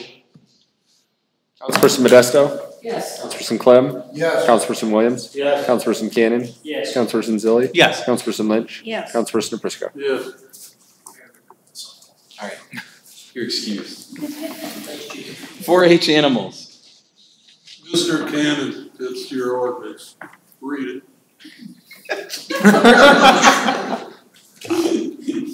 Say again? That's your ordinance. Will you read it, please? Sure. Thank you. That was nice.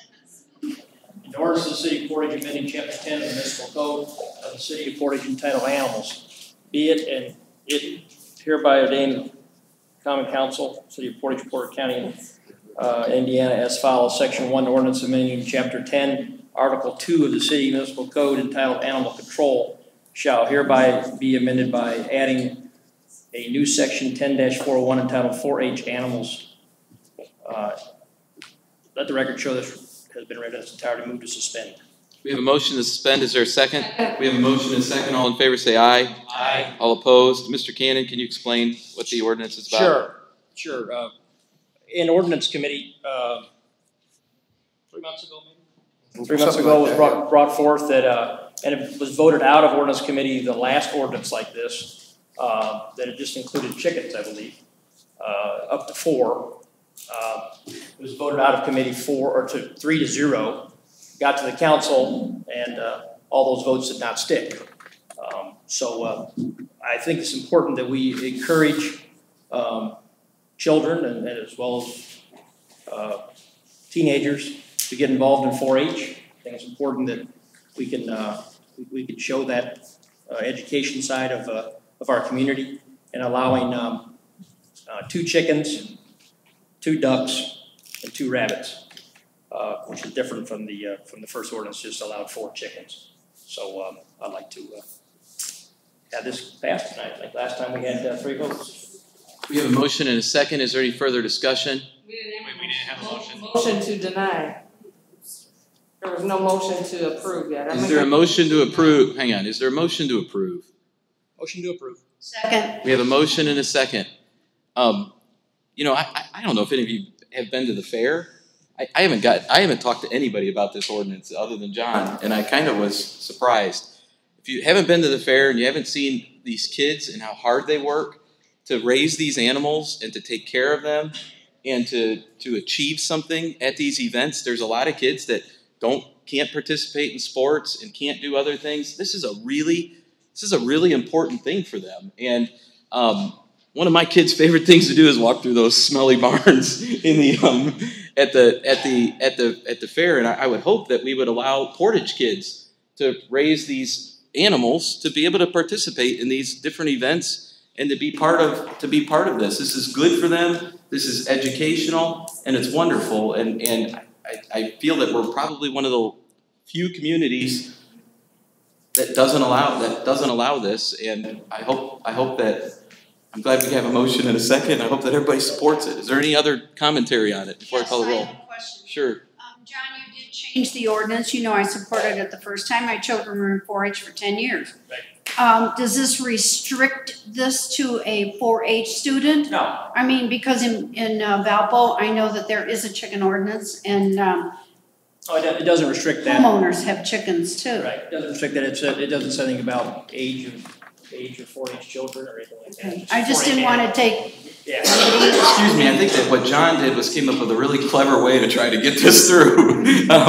Similar to Karen Talian and what she did for us on the thing.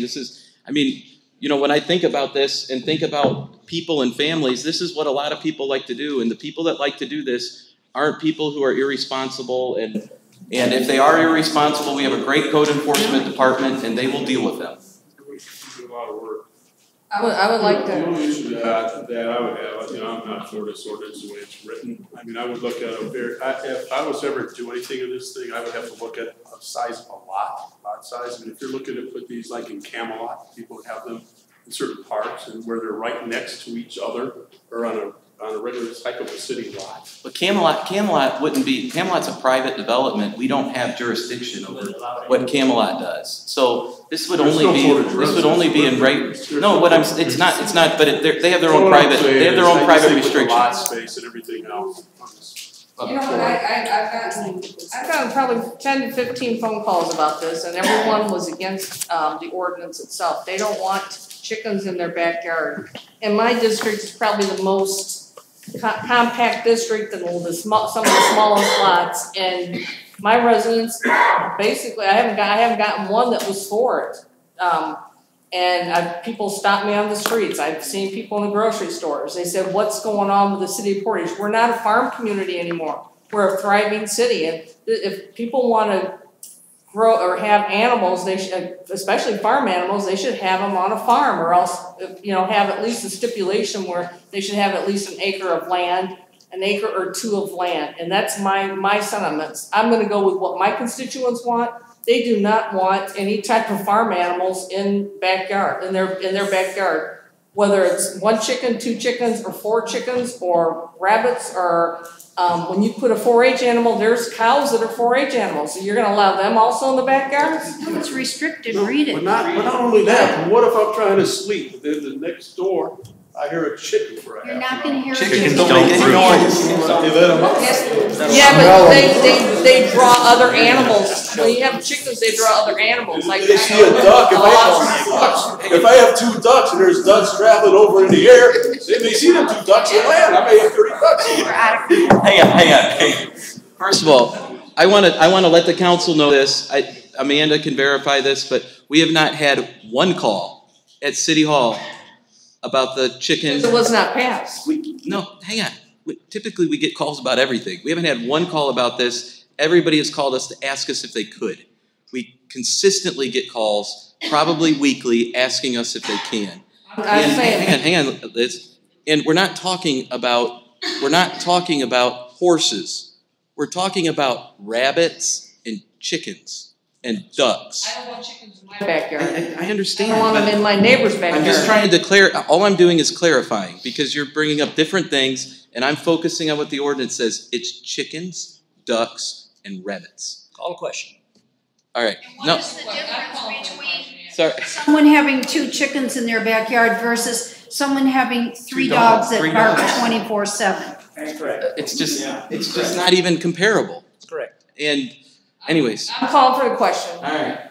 Please call the roll. Councilperson Modesto? No. Councilperson Clem? No. Councilperson Williams? Yes. Councilperson Cannon? Yes. Councilperson Zilli? Yes. Councilperson Lynch? Yes. Councilperson Aprisco? No.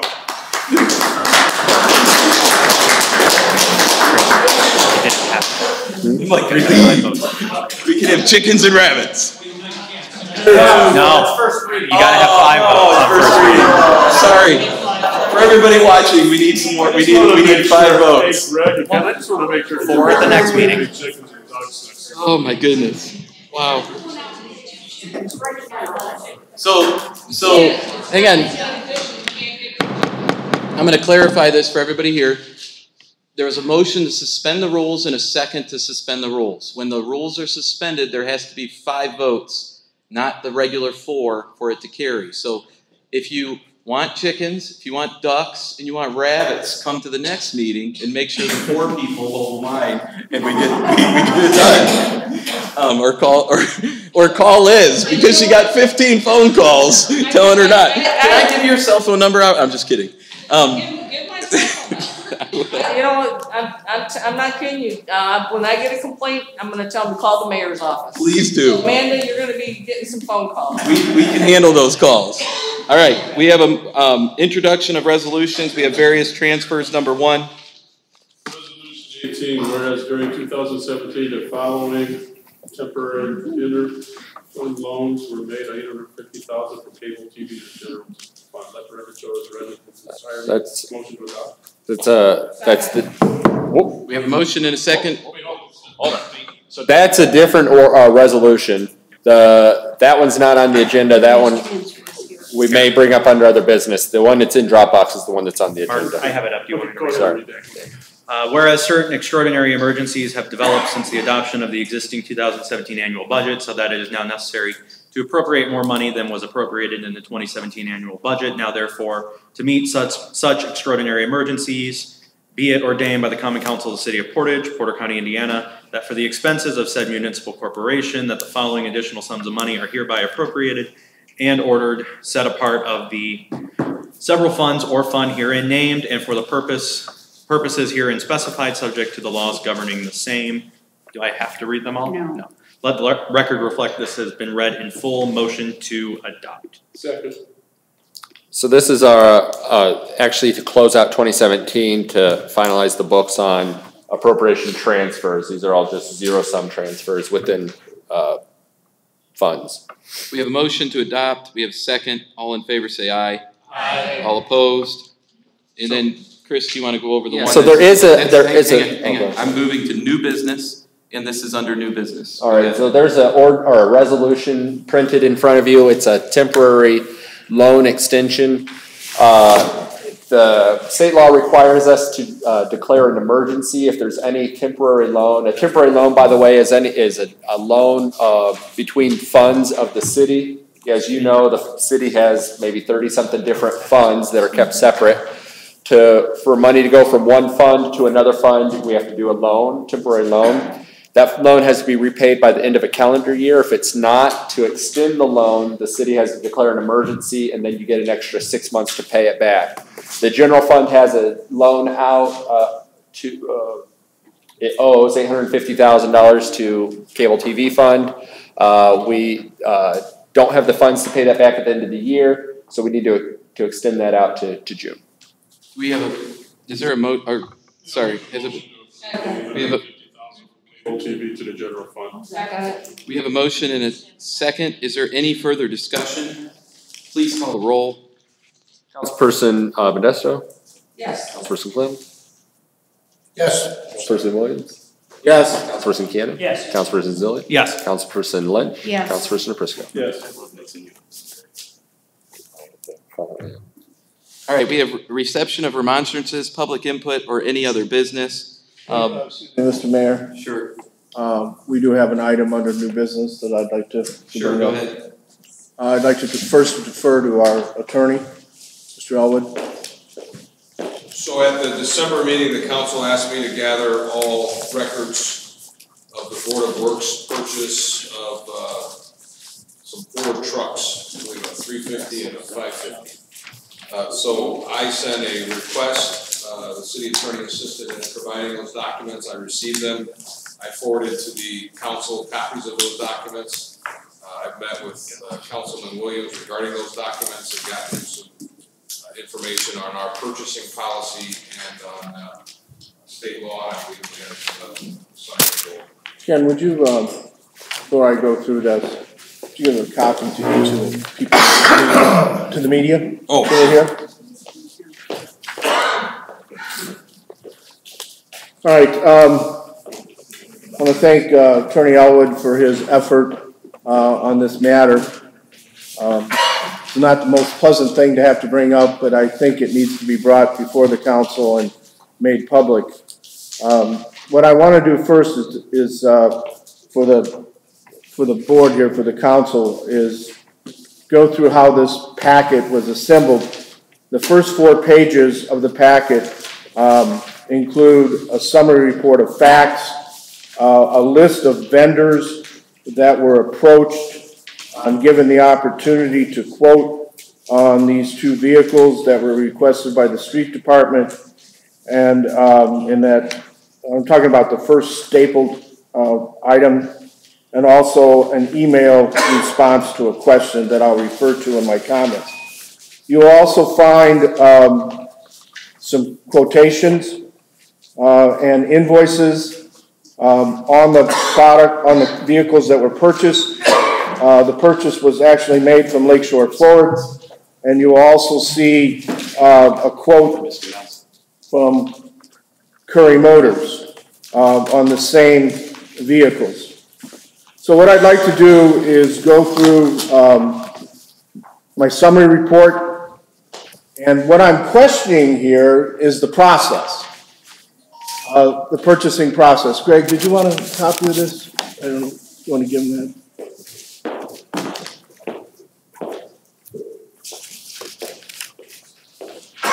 So I'd like to review some of the facts surrounding the purchasing process, and that's really my concern in this matter. There were quotes sought from potential vendors on October 3rd, 17. The quote deadline was October 10th, 7 days, which is a little unusual in the purchasing process. Typically, a vendor would be given at least 2 weeks and possibly as much as 4 weeks to assemble their quote and send it in so they can put a reliable quote together. Third point is, according to my calculations and looking at the potential vendors that you have a copy of, 13 potential vendors were invited to quote on the vehicles based on the provided specifications. And you have that list of the 13 vendors that were given the opportunity to quote. Number 4, the specifications prepared for the quote were for Ford trucks. And I'm referencing an email that is also in that first stapled packet that supports that they are Ford specs due to the fact that we have 6 F-550s, 1 350, and 6 250 trucks. Evidently, they mean in inventory. So it was stated in the purchasing process that they were Ford specs. The fifth point, I think, is very relevant. There was only one Ford dealership, based on the list that was provided to us from the street department, that was given the opportunity to quote. And that dealership was Lakeshore Ford. In my research, number 6, I determined that there are a total of 7 other Ford dealerships in Northwest Indiana. And I've listed them there. Art Hill Ford, Curry Motors, Webb Ford, Paul Hearing Ford, Smith Ford, Fieldhouse Ford, and Pine Ford. So there were plenty of opportunities to send the specifications to Ford dealerships in our immediate area. Number 7, the only quote the street department received back was from Lakeshore Ford, because the problem was that the vendors that were invited couldn't meet the specifications. This purchase is actually comprised of 2 components, and I think this is important to understand how this purchase was put together. Number 1, the vehicle chassis, that includes the cab, the frame, the axles, the wheels, and the drivetrain, were purchased from, were asked to be quoted on from the dealerships. The second component of that are the switch and go bodies that they were asked to quote on. That switch and go body, which actually sits on the chassis, is actually from a separate vendor, a separate party. So the dealerships had to go out and find that switch and go body as a part of their quotation, which isn't all bad. I'm not saying that's bad. It just, it just complicated the quote a little bit. So that's my point in number 9. The chassis is provided by the dealership, and the switch and go bodies are provided by a separate vendor. Now we get into the actual price that was quoted and how we use that, how that information was used. The Lakeshore Ford's quote for the 2017 Ford 350 chassis was $31,963, and I've attached the invoice from Lakeshore Ford that reflects that dollar amount.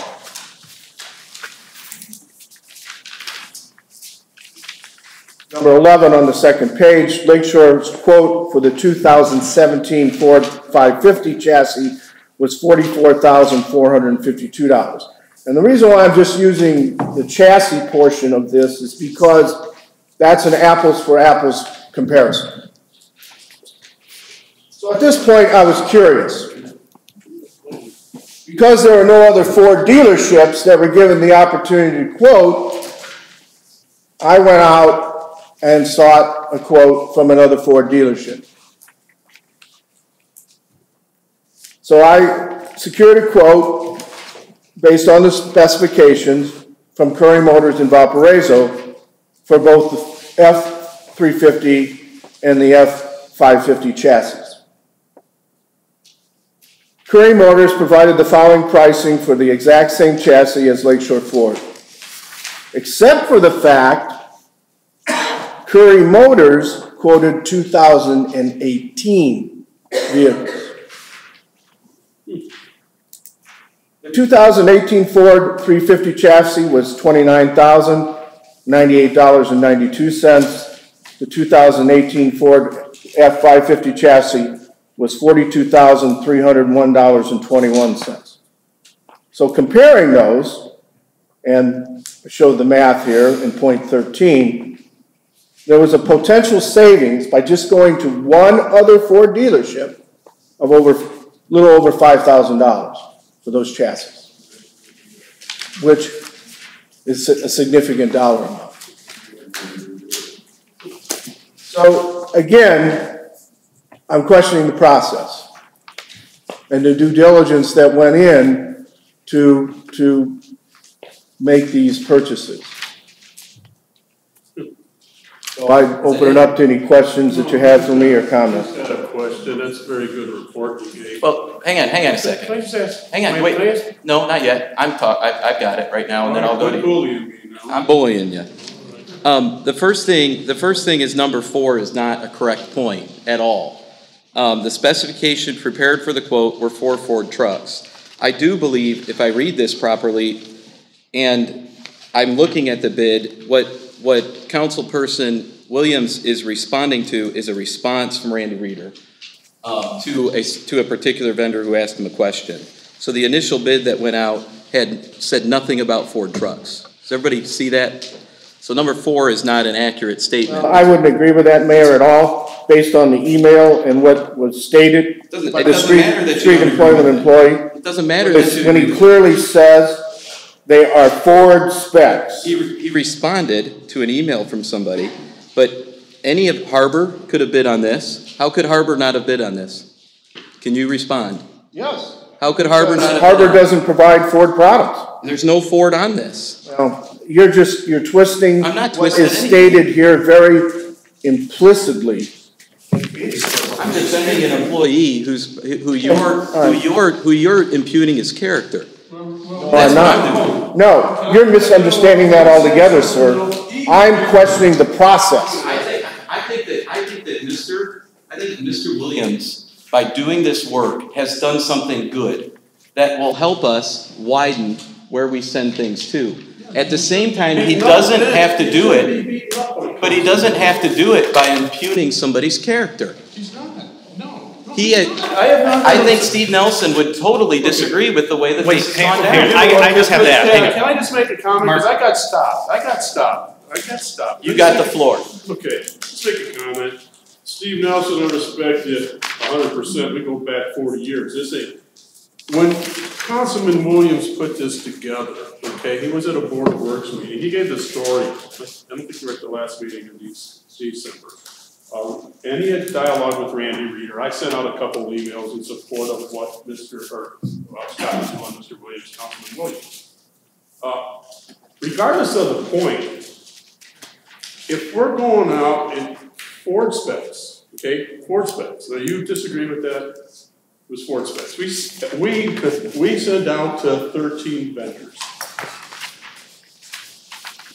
Even, how come other calls were made to like Curry Ford for the same exact vehicle? He saved $5,000 by looking at that. I'm not done. If I was to go out and purchase a truck, a Ford truck, which I just did, okay, I bought a truck 3 months ago. If I told my wife, I got a great wife, you know, she's not watching, but if I told my wife, Cheryl, I'm gonna buy a Ford truck. She says, all right, Mark, that's nice, go buy a Ford truck. And she's gonna ask me, what kind of price did you get? What car? No, this is the price I got. She goes, how many Ford dealers did you go to? I won't tell her. I went to one Ford dealer. I went to 13 dealers that don't sell Fords. You know what she's going to tell me? No, that's not what happened. Don't listen to me. You know what my wife's going to tell me? What's wrong with you? You want to buy a Ford truck, you go to one dealer, and that's it. You get. Hang on, we have an auto part. We have a guy who works at an auto parts store who understands autos more than anybody here, who can tell us if the specs were designed for Ford or not. Were they designed for Ford only? Absolutely not. I mean, it doesn't say anything about asking for Fords. We sent it to Arnell Chevrolet. We sent it to Peterbilt. All we're asking for here is on the specs, and I believe Greg wrote the specs along with Randy. We're asking for 2017 or newer 4x4 chassis in vehicle 1. Unit 2 was a 2017 or newer 4x4 chassis. If all these folks didn't reply, only one replied was someone that had a... Councilman Williams was told Ford specs. They're not Ford specs. They're not Ford specs. You obviously don't know anything about it. That's what he's concluded on his own. So this statement in this email,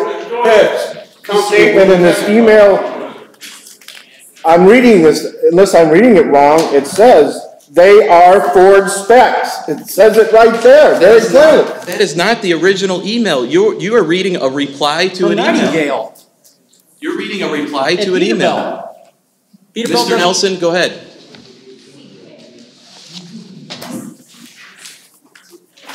And this is a Monday morning quarterback. We have no clue if we would have gotten this at the original time when we asked for it. I'm offended by the fact that Randy Reeder was attacked on the purchasing of these vehicles. I am in charge of the street department, and this process was supervised by me. Randy did my legwork, so before we go throwing Randy under the bus, he wasn't the last meeting. But you know what, hey Steve, if you could talk into the microphone, I can't hear you. We went out to bid truck system, okay? We bought spike trucks. We went out to bid truck system. It's a switch and go system that allows us to change the bed on the back of the truck in 5 minutes. You go from a jipper box to a dump box, to change over to new crack sealing, to change over to new crack. We started looking for these trucks in May of this year, and we found the systems that we wanted that were put together with Linco Industries and Ford dealership. They had one all put together on the lot. I went to the mayor and I said, Mayor, we don't have enough trucks to pull our leaf backs and to do crack sealing, to do the other functions we need to do to the street department. Here's an emergency, we need new trucks. He said, that's fine, you go see Greg Sapkowski. I went down and visited with Greg Sapkowski at length. We followed step by step his procedure on how to go and do the bids to get these trucks. And because we went through this step by step procedure, exactly how council told me to go through this procedure, it took us 4 months to get the trucks that we needed on an emergency basis that were sitting on the lot we could have just bought.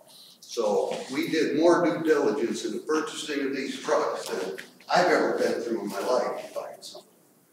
And I guess if there's any criticism here, I don't know. I went on advice from the council, either he gave me bad advice or what. Steve, can I ask a question, please? Yeah. When was the bid awarded by the Board of Works? When did we purchase the trucks? Probably in October. I want to say about October. Okay. When did we get the trucks? We received the first one in November. Okay. And the second one we got this week because it had to have the switch and go put on the chassis. One was set up, the reason we didn't get it till November, because we ordered a chipper box with it so that we can use with our chippers, so we can chip branches. So we didn't buy pickup trucks. I want the board to know, sorry, Steve. Truck systems, that's why we didn't get responses to our quotes. Hang on, Pat. I want the board to know, and everybody listening, that if we can save $5 grand, we're gonna. It's a great point out. Now, first of all, it's several weeks or months after the fact of when the bids and everything took place, so we don't know what happened to Ford pricing during that time. What we do know is that Ford pricing is very low right now when it comes to these programs. Ford typically wins. They've been winning everywhere. They've been winning on everything. The Durango is higher than the Durango and the Acadia, and anything that's comparable to the Ford has been. So I think that the point that I think that Scott is trying to get across, if he were to try to get it across in a different manner, I think it'd be a lot easier. It's, hey, if you think that Ford's going to win this thing, put some more Ford dealers on the email list. And Steve and I, without any questions, because I don't have anything to do with this. I don't see this go on. Steve does minimal. He's somewhat new. But if that's what we want to happen, we can make that happen fast. And we will. Now that we have this information, now that we know that there's somebody who's quoted you after the fact, Monday morning quarterbacked a better price, now that we know that there's somebody out there, we'll go out and we'll do more of that. We're not afraid to be criticized on things like that. Issues here. Councilman Williams said that there were Ford specs when he talked to Randy. It's not true. Okay, stop, but that's the thing, you know. But even regardless of the point, if you're looking at that, Steve, can I ask you this question? On 10-3, they went out for quotes, potential quotes. And you said that the first truck came in when, or both trucks were purchased when? I know one you had the problem with. When did the purchase agreement? What was the date? I would say, I want to say we awarded the contract the first board of works meeting in November. Were these trucks on their lot? Were these trucks on their lot sitting at Lakeshore on 10-3 or on 10-7? So they were already sitting on their lot? They were. Did Randy Reeder call any other Ford dealers in the area to see if they had the same identical vehicles sitting in a lot? We sent out for quotes for everybody seeing. So you didn't send them to any other Ford dealers, but one Ford dealer. It just seems. I guess, you know, that's okay, again, I just. Reported October 24th. That the truck system that we bought is a system that is supplied by a company in Maryville, Lincoln, that has a direct relationship with the Ford dealer that we dealt with, and nobody was going to beat the price on these truck systems. And the truck prices I got on the 350 and 550, but were they diesels? I don't know. You just got truck prices. I got nothing. No, F550 with diesel. We don't know. We haven't had time to go through them. I mean, you're asking us to make a decision, giving us stuff tonight, or we can respond to this. But the question is Mr. Sapkowski, you've already ruled on this. Nothing was done wrong in this process, Mr. Elwood, other than the fact that more Ford dealers weren't invited. Was Ford specified in this spec anywhere? Well, I mean, to answer your question, what Councilman Williams is reading from is a email that the creator of the specs wrote and said they're Ford specs. I guess. Hang on. I'm not sure it doesn't say that. Ask me a question if I can answer. Yes, it does. The letter of the law, That's Randy's. The letter of the law was not followed because it says you must send them to 3 people known to deal in lines or classes of supplies to be purchased. If they're Ford specs and we only send them to 1, that's not compliant. Where is it? Somebody get me the spec, because he conveniently left out the entire spec in this little report that he did. So get the spec. If you're going to say read the spec. There's nothing about Ford in this spec. He's not saying it's in the spec. He's saying the employee that drafted it declared it a Ford spec. He did not declare it a Ford spec. He replied to an email, Mr. Elwood. He replied to an email. Do you want me to read it to you? It says, this is not a closed. No bid bond is required.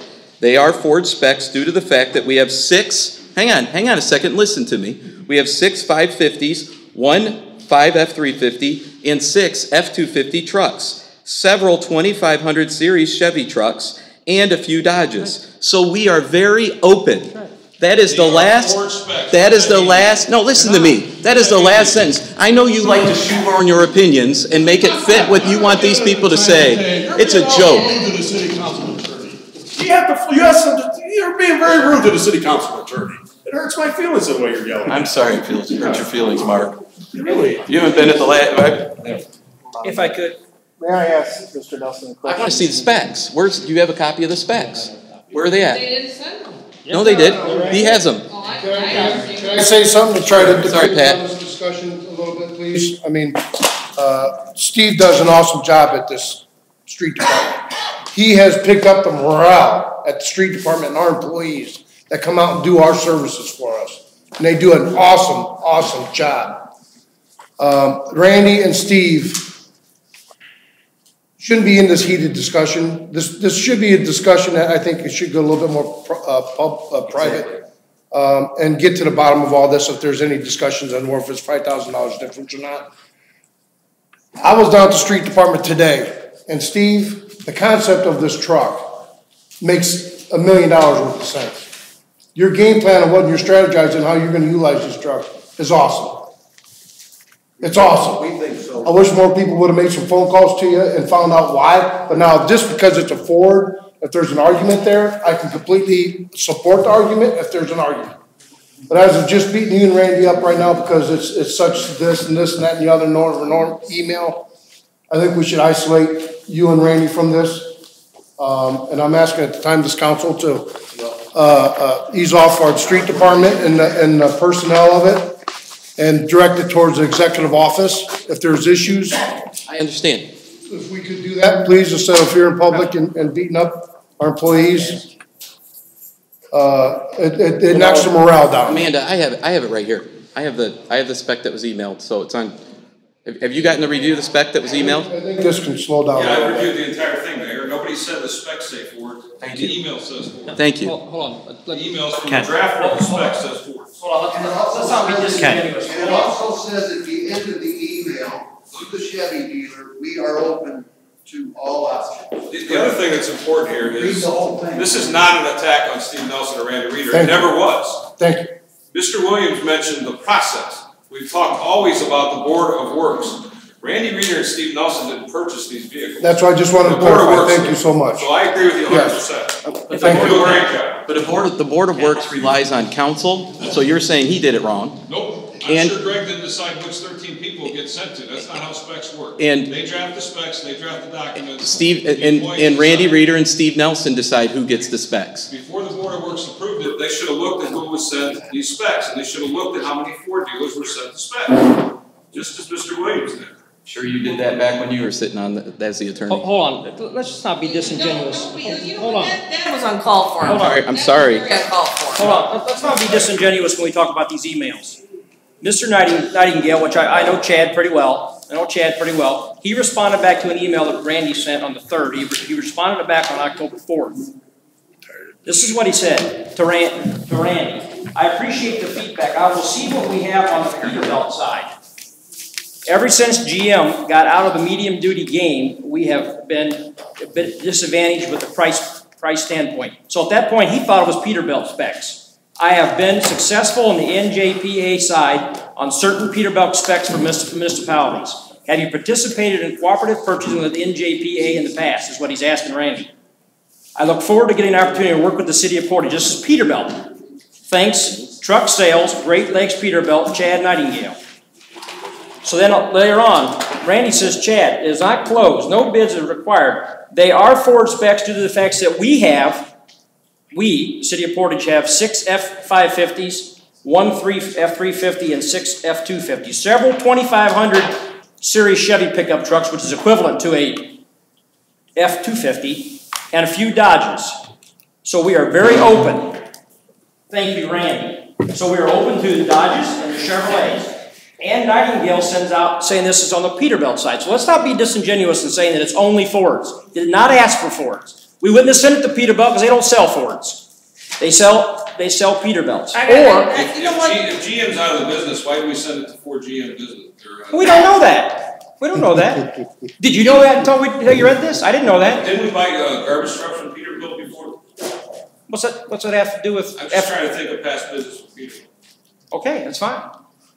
There's nothing wrong with that. So we sent it to we sent it to we sent it to Arnell Chevrolet, which is now Bozak.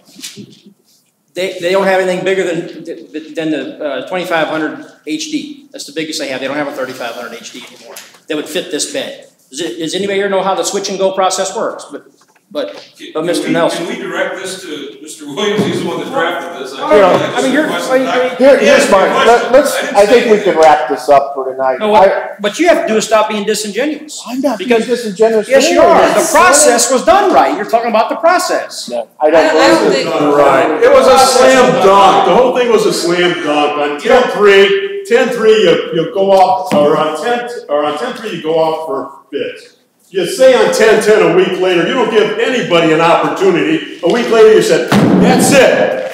Bids are done. I'll tell you what, these trucks are sitting on the lot. They knew what was sitting on the lot. Come on, I mean, I'm not an investigator or a detective, but let's face the reality. They were sitting on the lot, and that's why the rest of these bids went to companies we've never heard of. End of subject, I'm done.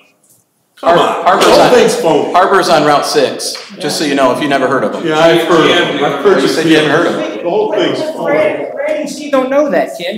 That's being disingenuous as well. You just can't say things like that. What I am going to tell you, that's not fair. Council, 2500s and 3500s, they don't have a 4500 pickup truck anymore. What I'm going to say, or a dump truck anymore. General Motors got out of that in 2016. Last time we went for bids, we sent it out in 2016.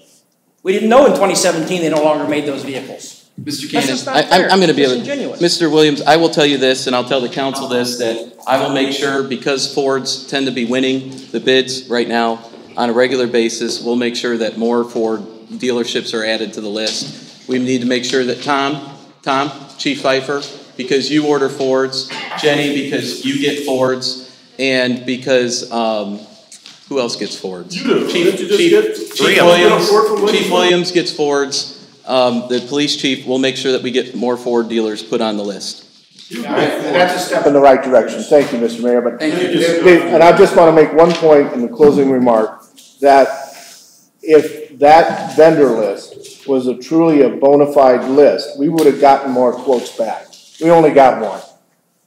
To me, let me finish, Mr. Mayor, please. To me, that says that that list that was put together, the vendors that were invited to quote, were not bona fide vendors that could meet these specifications regardless who the manufacturer was.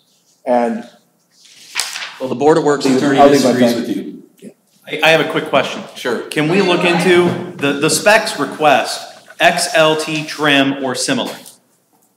XLT is a specific Ford trim. Nobody else was going to be able to bid on this. Or similar. It says or similar.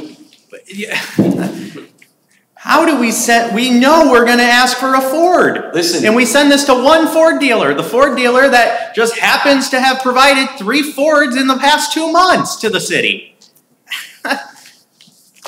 I'm sorry, but all right. Is there any other business that needs to be brought before the board? Yes. Any other business? All right, Pat, go ahead. There's or not so much business, I'm sorry. A commentary, there's a resident here, may have left already. This gentleman here, yes, I didn't see, I'm sorry. Sure, please state your name and your address.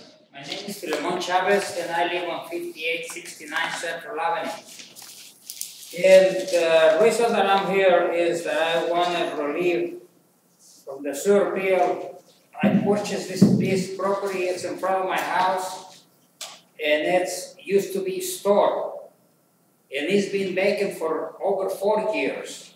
I purchased on May of last year, and we've been paying the sewer bill ever since. And there is no water, no electricity, no gas. The building is garbage now.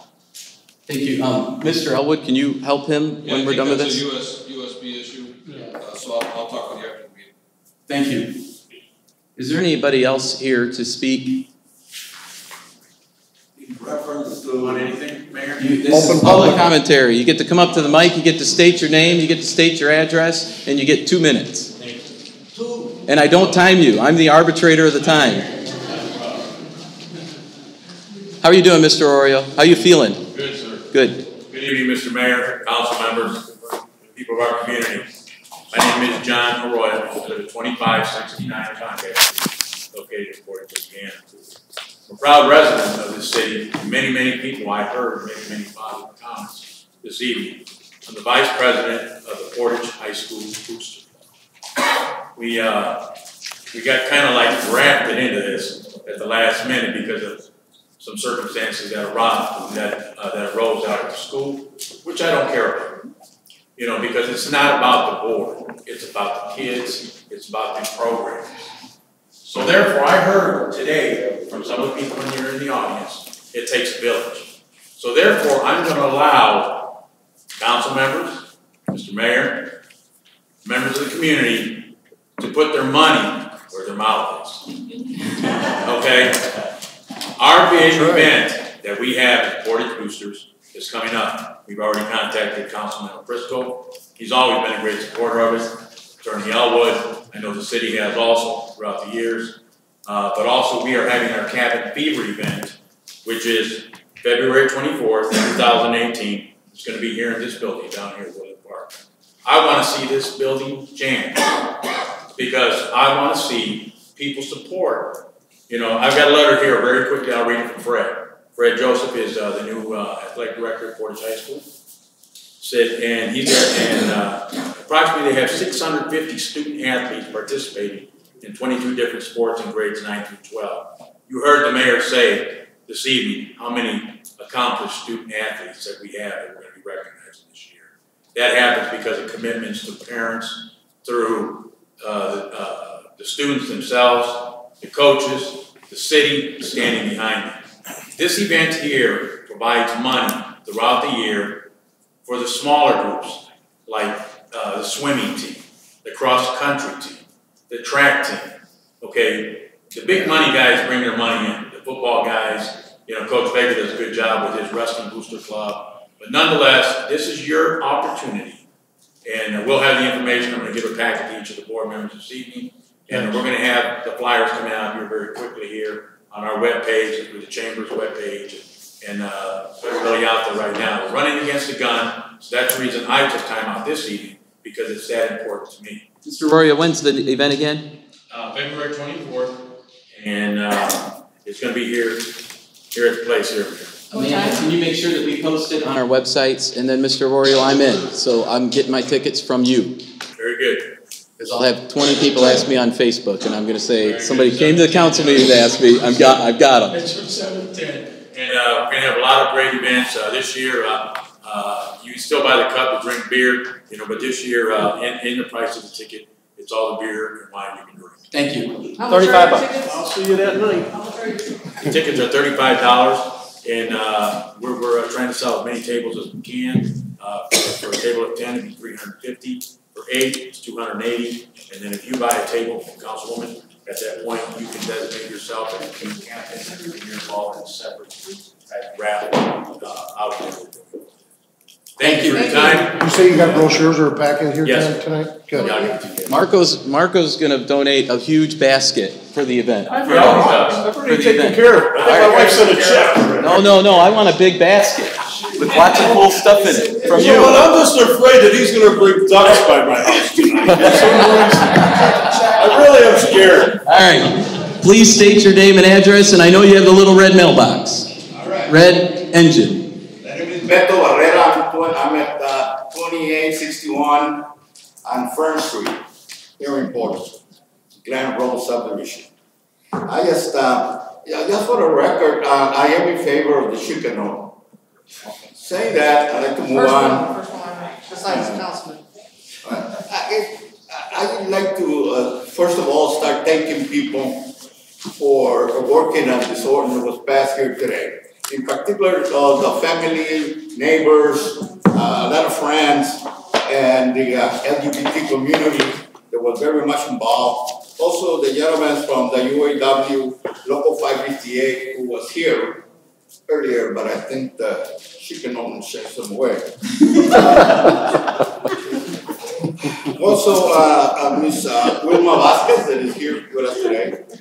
And another young man that is a rising star in our town, and his name is Ferdinand Alvarez, who couldn't make it here today. One person in particular that I'd like to point out for his hard work and support from the beginning of this struggle or this fight, and that's Chris Stigman, our city treasurer, that they were very supportive and very patient with me and us, I guess. So thank you very much, Chris. And of course now I'd like to thank every council member that is here present that voted in favor for it. Thank you very much. Now saying that, I would like to also make some comments in response to an article that came out yesterday on the Post Street. The article is in reference to this HRO in where the mayor was quoted. And I haven't read that, so I don't know if he got my quotes right. Pardon me? I haven't read it yet, so I don't know if Mike got my quotes right. I'll give you a copy of it. Good. Okay, and I also written some comments on it, and I'd like to ask permission to pass a copy of the article and also a copy of my responses. So can I pass? Sure, this out? sure. I think he's already. Did you already pass them out, Reverend? I think Reverend already started passing them out. So we. But the response. No response. No response. All right. Yes. Thank you.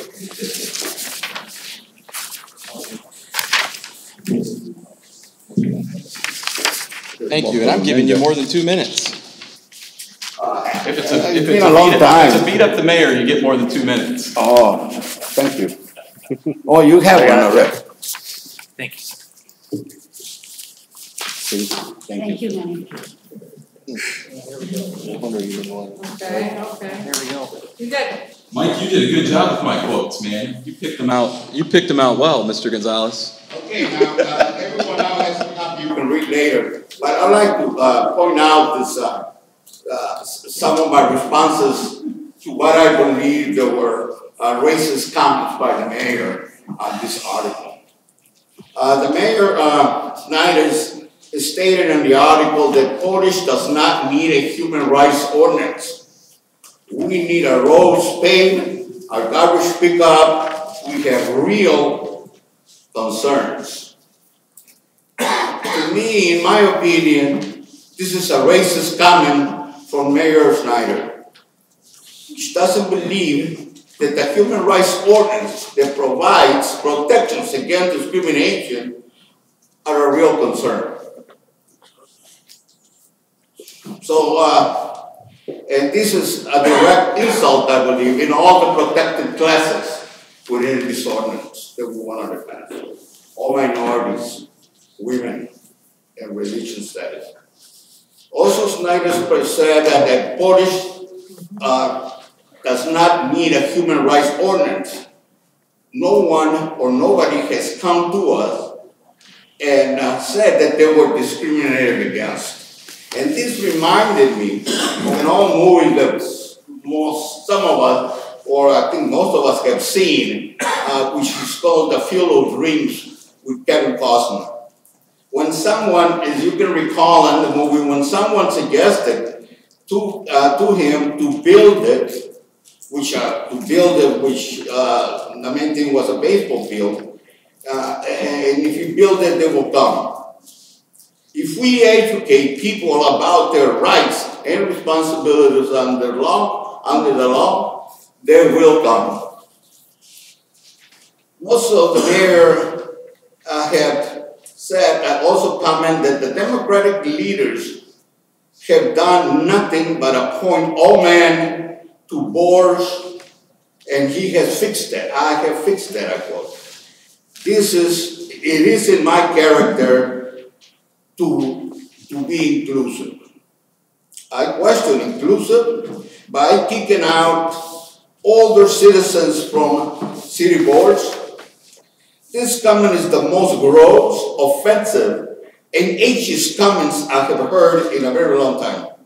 In spite of our long life experiences and long-time residents of Portage, Mayor James Snyder believes that the older people are not qualified to serve in different city boards. When asked by the post-trip reporter, Michael Gonzalez, who's sitting here today, why he has no non-white department heads, Snyder responded, no qualified racial or ethnic minorities have applied. So that you know that we were going to file a request, a FOIA request, which means the Freedom of Information Act, to our Human Resource Department to revise records of this state. And this is, and I believe that this ordinance is just a stepping stone to get more things. Already the mayor suggested to observe MLK, Martin Luther King's birthday, which is a good step forward. We need to go further than that as well, and to create some type of education campaign about people's rights, about their civil rights, and about their human rights all around Portage. We want to get people to know their rights and responsibilities under the law. Thank you so much. Thank you very much, everyone. Thank you. Thank you. Please state your name and address. Beto Barreto. I would have given you more time.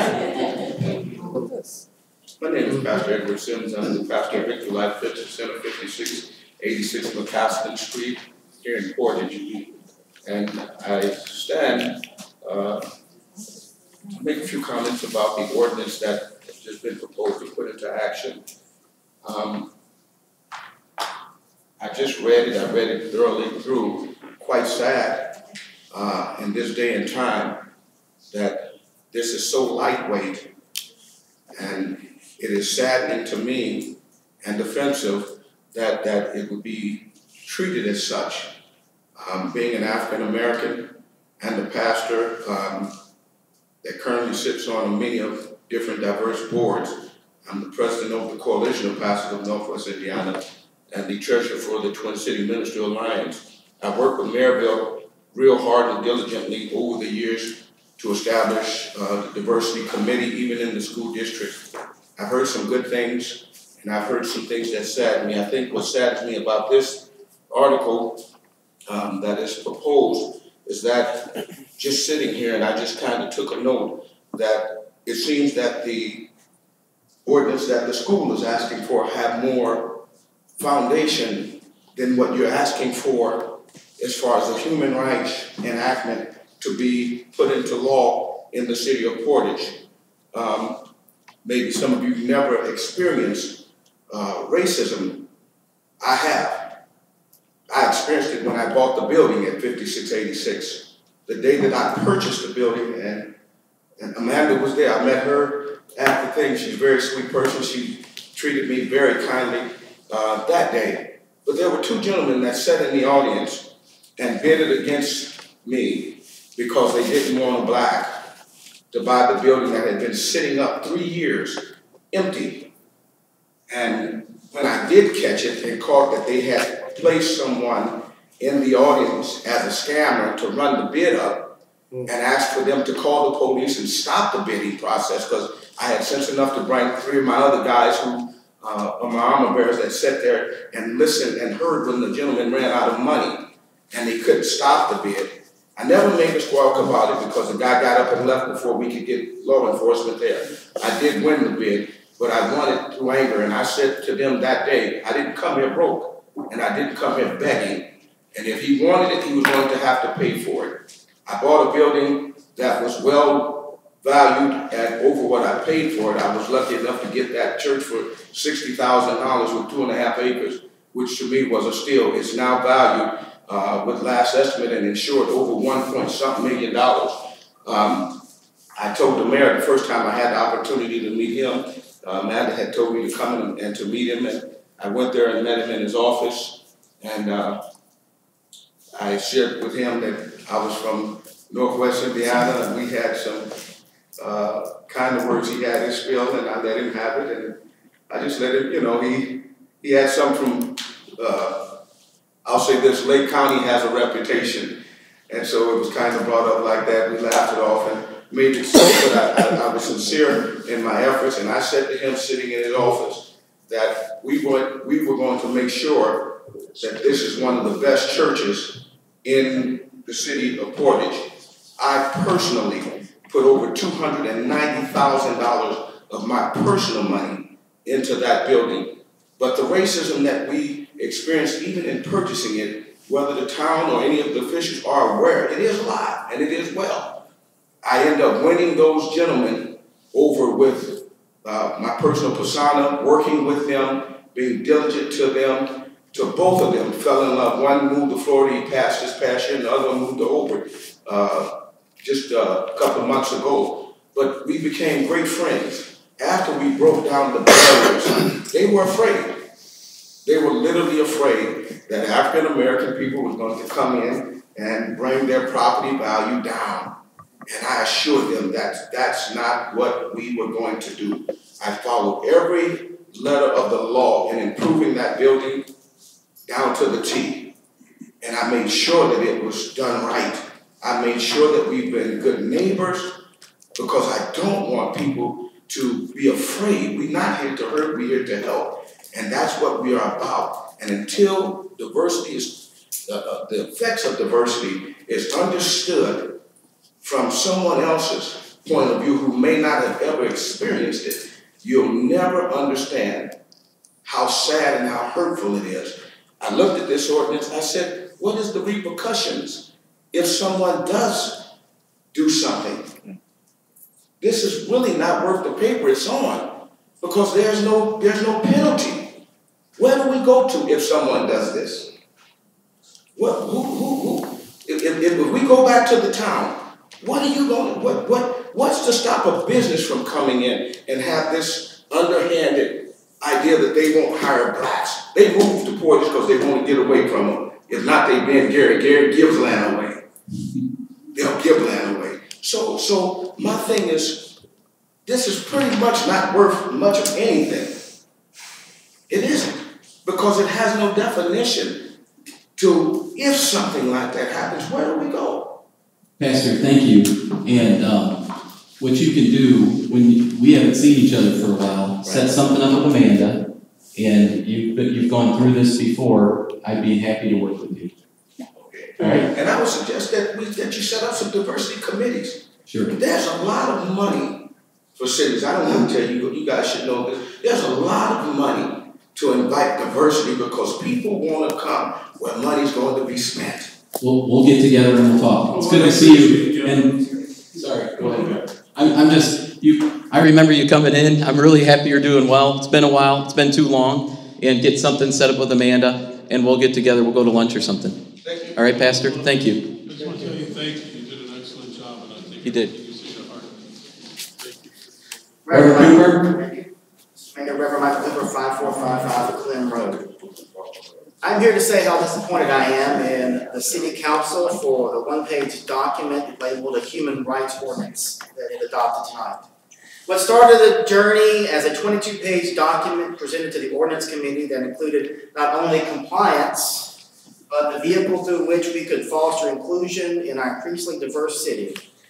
What started out as a 22-page document presented to the democratically controlled Ordinance Committee with Councilors Pat Clem and Sue Lynch comes out of the committee as a one-page insult to the values of the progressive movement in Portage. A movement that if one takes the results of our last presidential primary, where 55% of Portage Democrats voted for Bernie Sanders, represents the majority of the voters in your party. Part of the Democratic platform adopted in 2016 in regards to systematic racism, our broken immigration system, and discrimination against people based on sexual orientation and gender identity reads that, quote, "We are committed to facing these problems and fixing them." Tonight, the Democrats seated before you prove that they have no interest in facing or fixing these problems in our city. Not a single one of them stood up against their colleagues and said, "Hold on, we need to do better than this. We need to fix the problems of racism, sexism, and homophobia in our city." Not gloss over them, but a promise to be nice.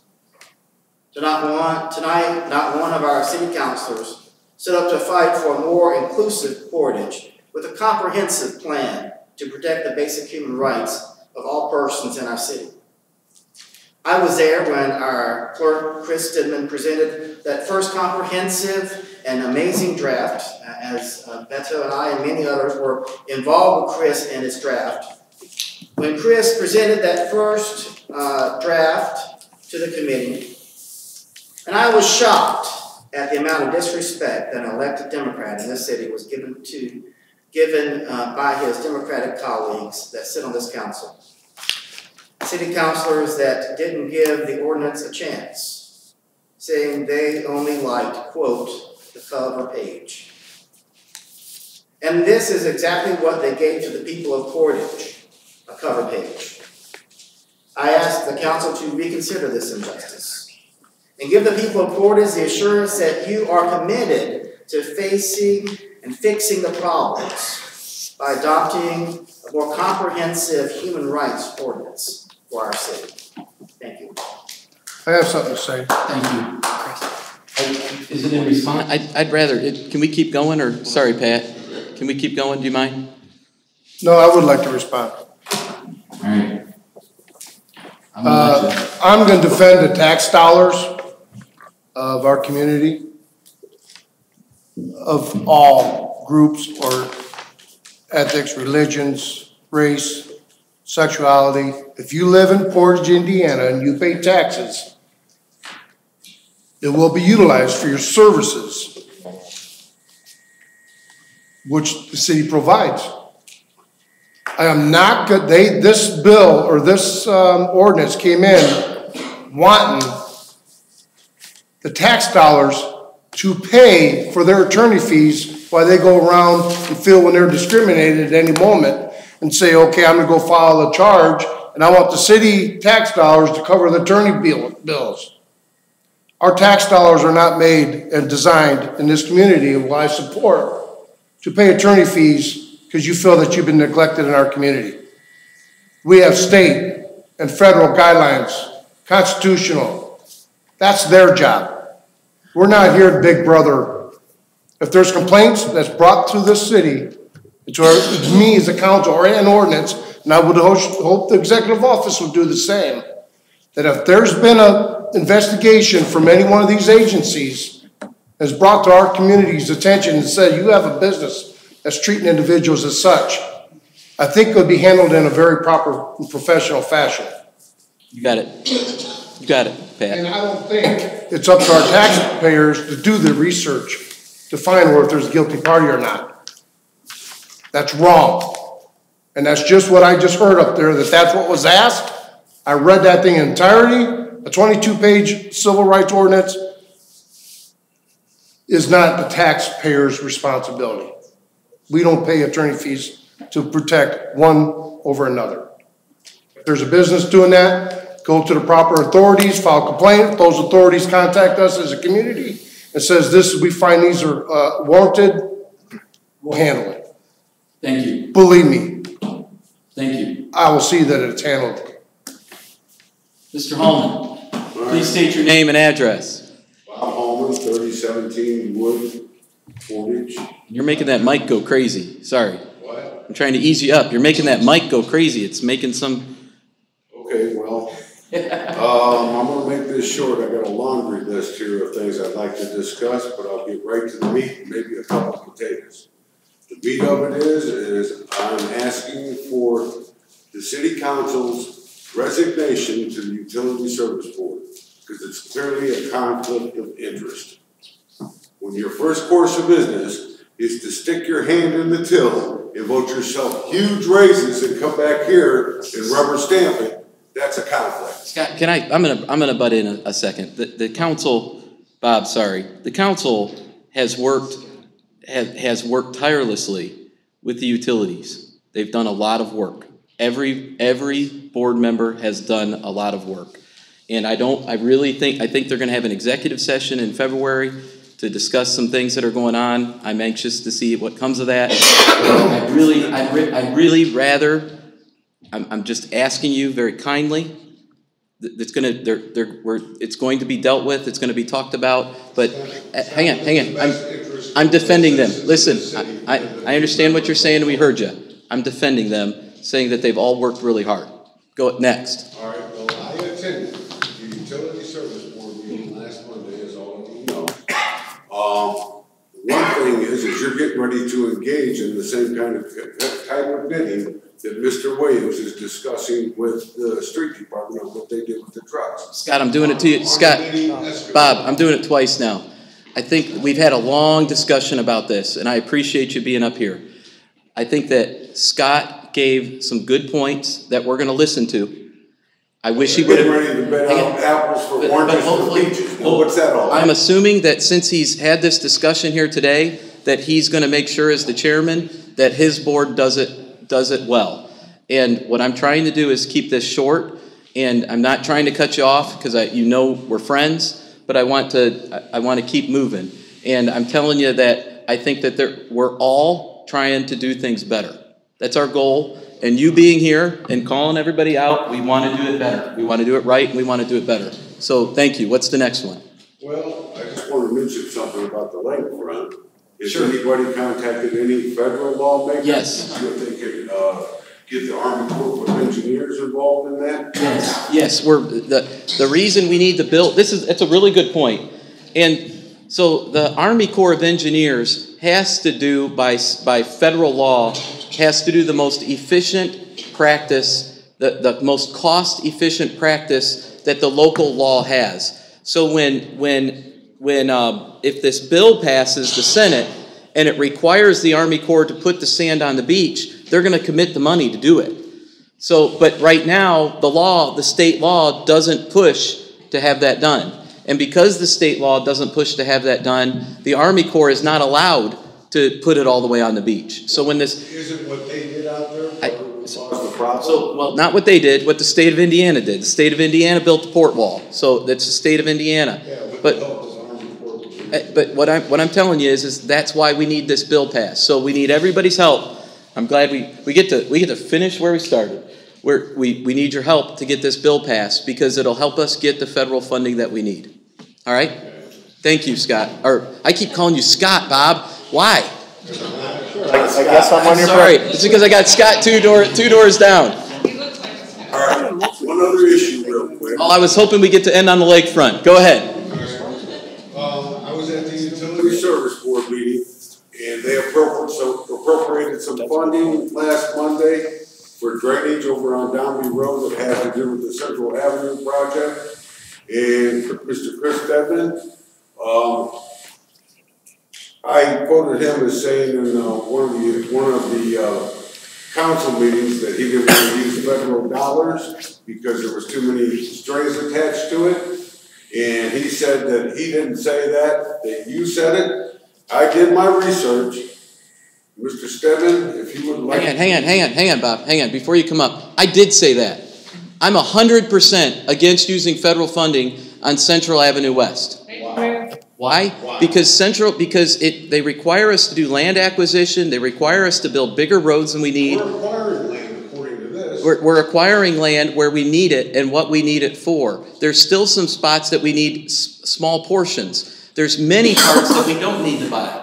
If the federal government were to build that road, they would require us to go through and buy it all again. And then they would make us put drainage in that we don't need. And they would make us put curbs in, and they would make us build the standards that we don't. And let me give you the example. Central Avenue East. The project that is going to take years to complete is going to shut the road down. It's going to cause nothing but problems because it's being done with federal standards and federal dollars, and when they tie, the state is working feverishly to relinquish municipalities from the federal guidelines so that we can start building the roads the way we believe we need them. So I'm not here to, I'm glad I. Thousands of people in this community that's paid federal, with big federal dollars. We understand it. And on the bridge, and we need a community that's willing to leverage that federal tax dollars back.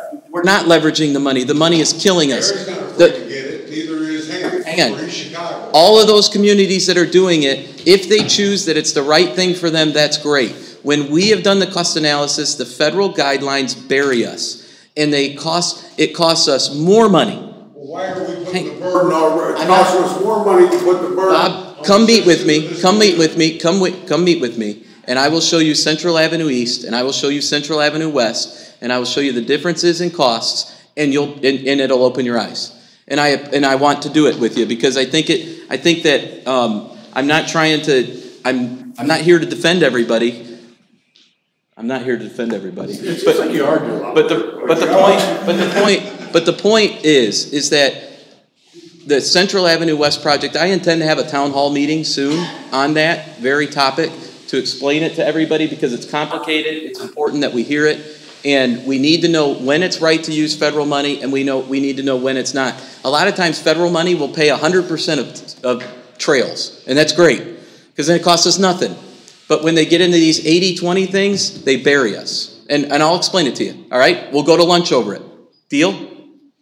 All right, thank you. Discuss this other one. You just cost me lunch. You got a bunch of lunches, Mayor. Is there any other business to be brought before the board? One comment. Sure. Sir, your name again, Robert. What's your name? Edward Sims. It's a pleasure. Yeah, pleasure. Is there a way, Chris, where you and Colin and Liz and the schools, whenever you meet, could you maybe talk to this gentleman and get him part of that partnership, like you said, get the group? We have a great thing going. The city of Portage is working with the school district and trying to get some group that's diversity, like you said. I think you'd be a very catalyst to this. It not only takes in the city of Portage, it takes in the township, Ogden Dunes, South Haven. Yeah, that'd be awesome. We'd really like you to work with that group. Thank you. And whatever comes out of that, whatever the city can do for that group, let us know. Hey, and he didn't come up and speak, and I'm not asking you to, Antonio, because we know you're going to ask us for money. But we're really glad to see you here, and we're really proud of everything that you do. And I haven't seen you for a while, and I want you to know that. I love watching your stuff on Facebook. I can't give every time you ask. I try, because it comes out of my own pocket now. They haven't given me a budget to spend. So, but I do appreciate all that you do. It's great to see you. Do we have a motion to adjourn? We got to do Board of Finance. I know I need to adjourn this meeting first. We have a motion to adjourn. Motion to adjourn. We have a motion. Is there a second? We have a motion, a second. Can I call the Board of Finance meeting to order? Oh, come on, yeah, we got that too. We have the Board of Finance here. Please call the roll. Councilperson Modesto. Here. Councilperson Clem. Here. Councilperson Williams. Here. Councilperson Cannon. Yes. Councilperson Zilli. Here. Councilperson Lynch. Here. Councilperson Prisco. Here. Clerk Treasurer, what do we need to do? We have no investments to report. We have no investments to report. Do we have a motion to adjourn? Motion to adjourn. We have second. All in favor say aye. Aye.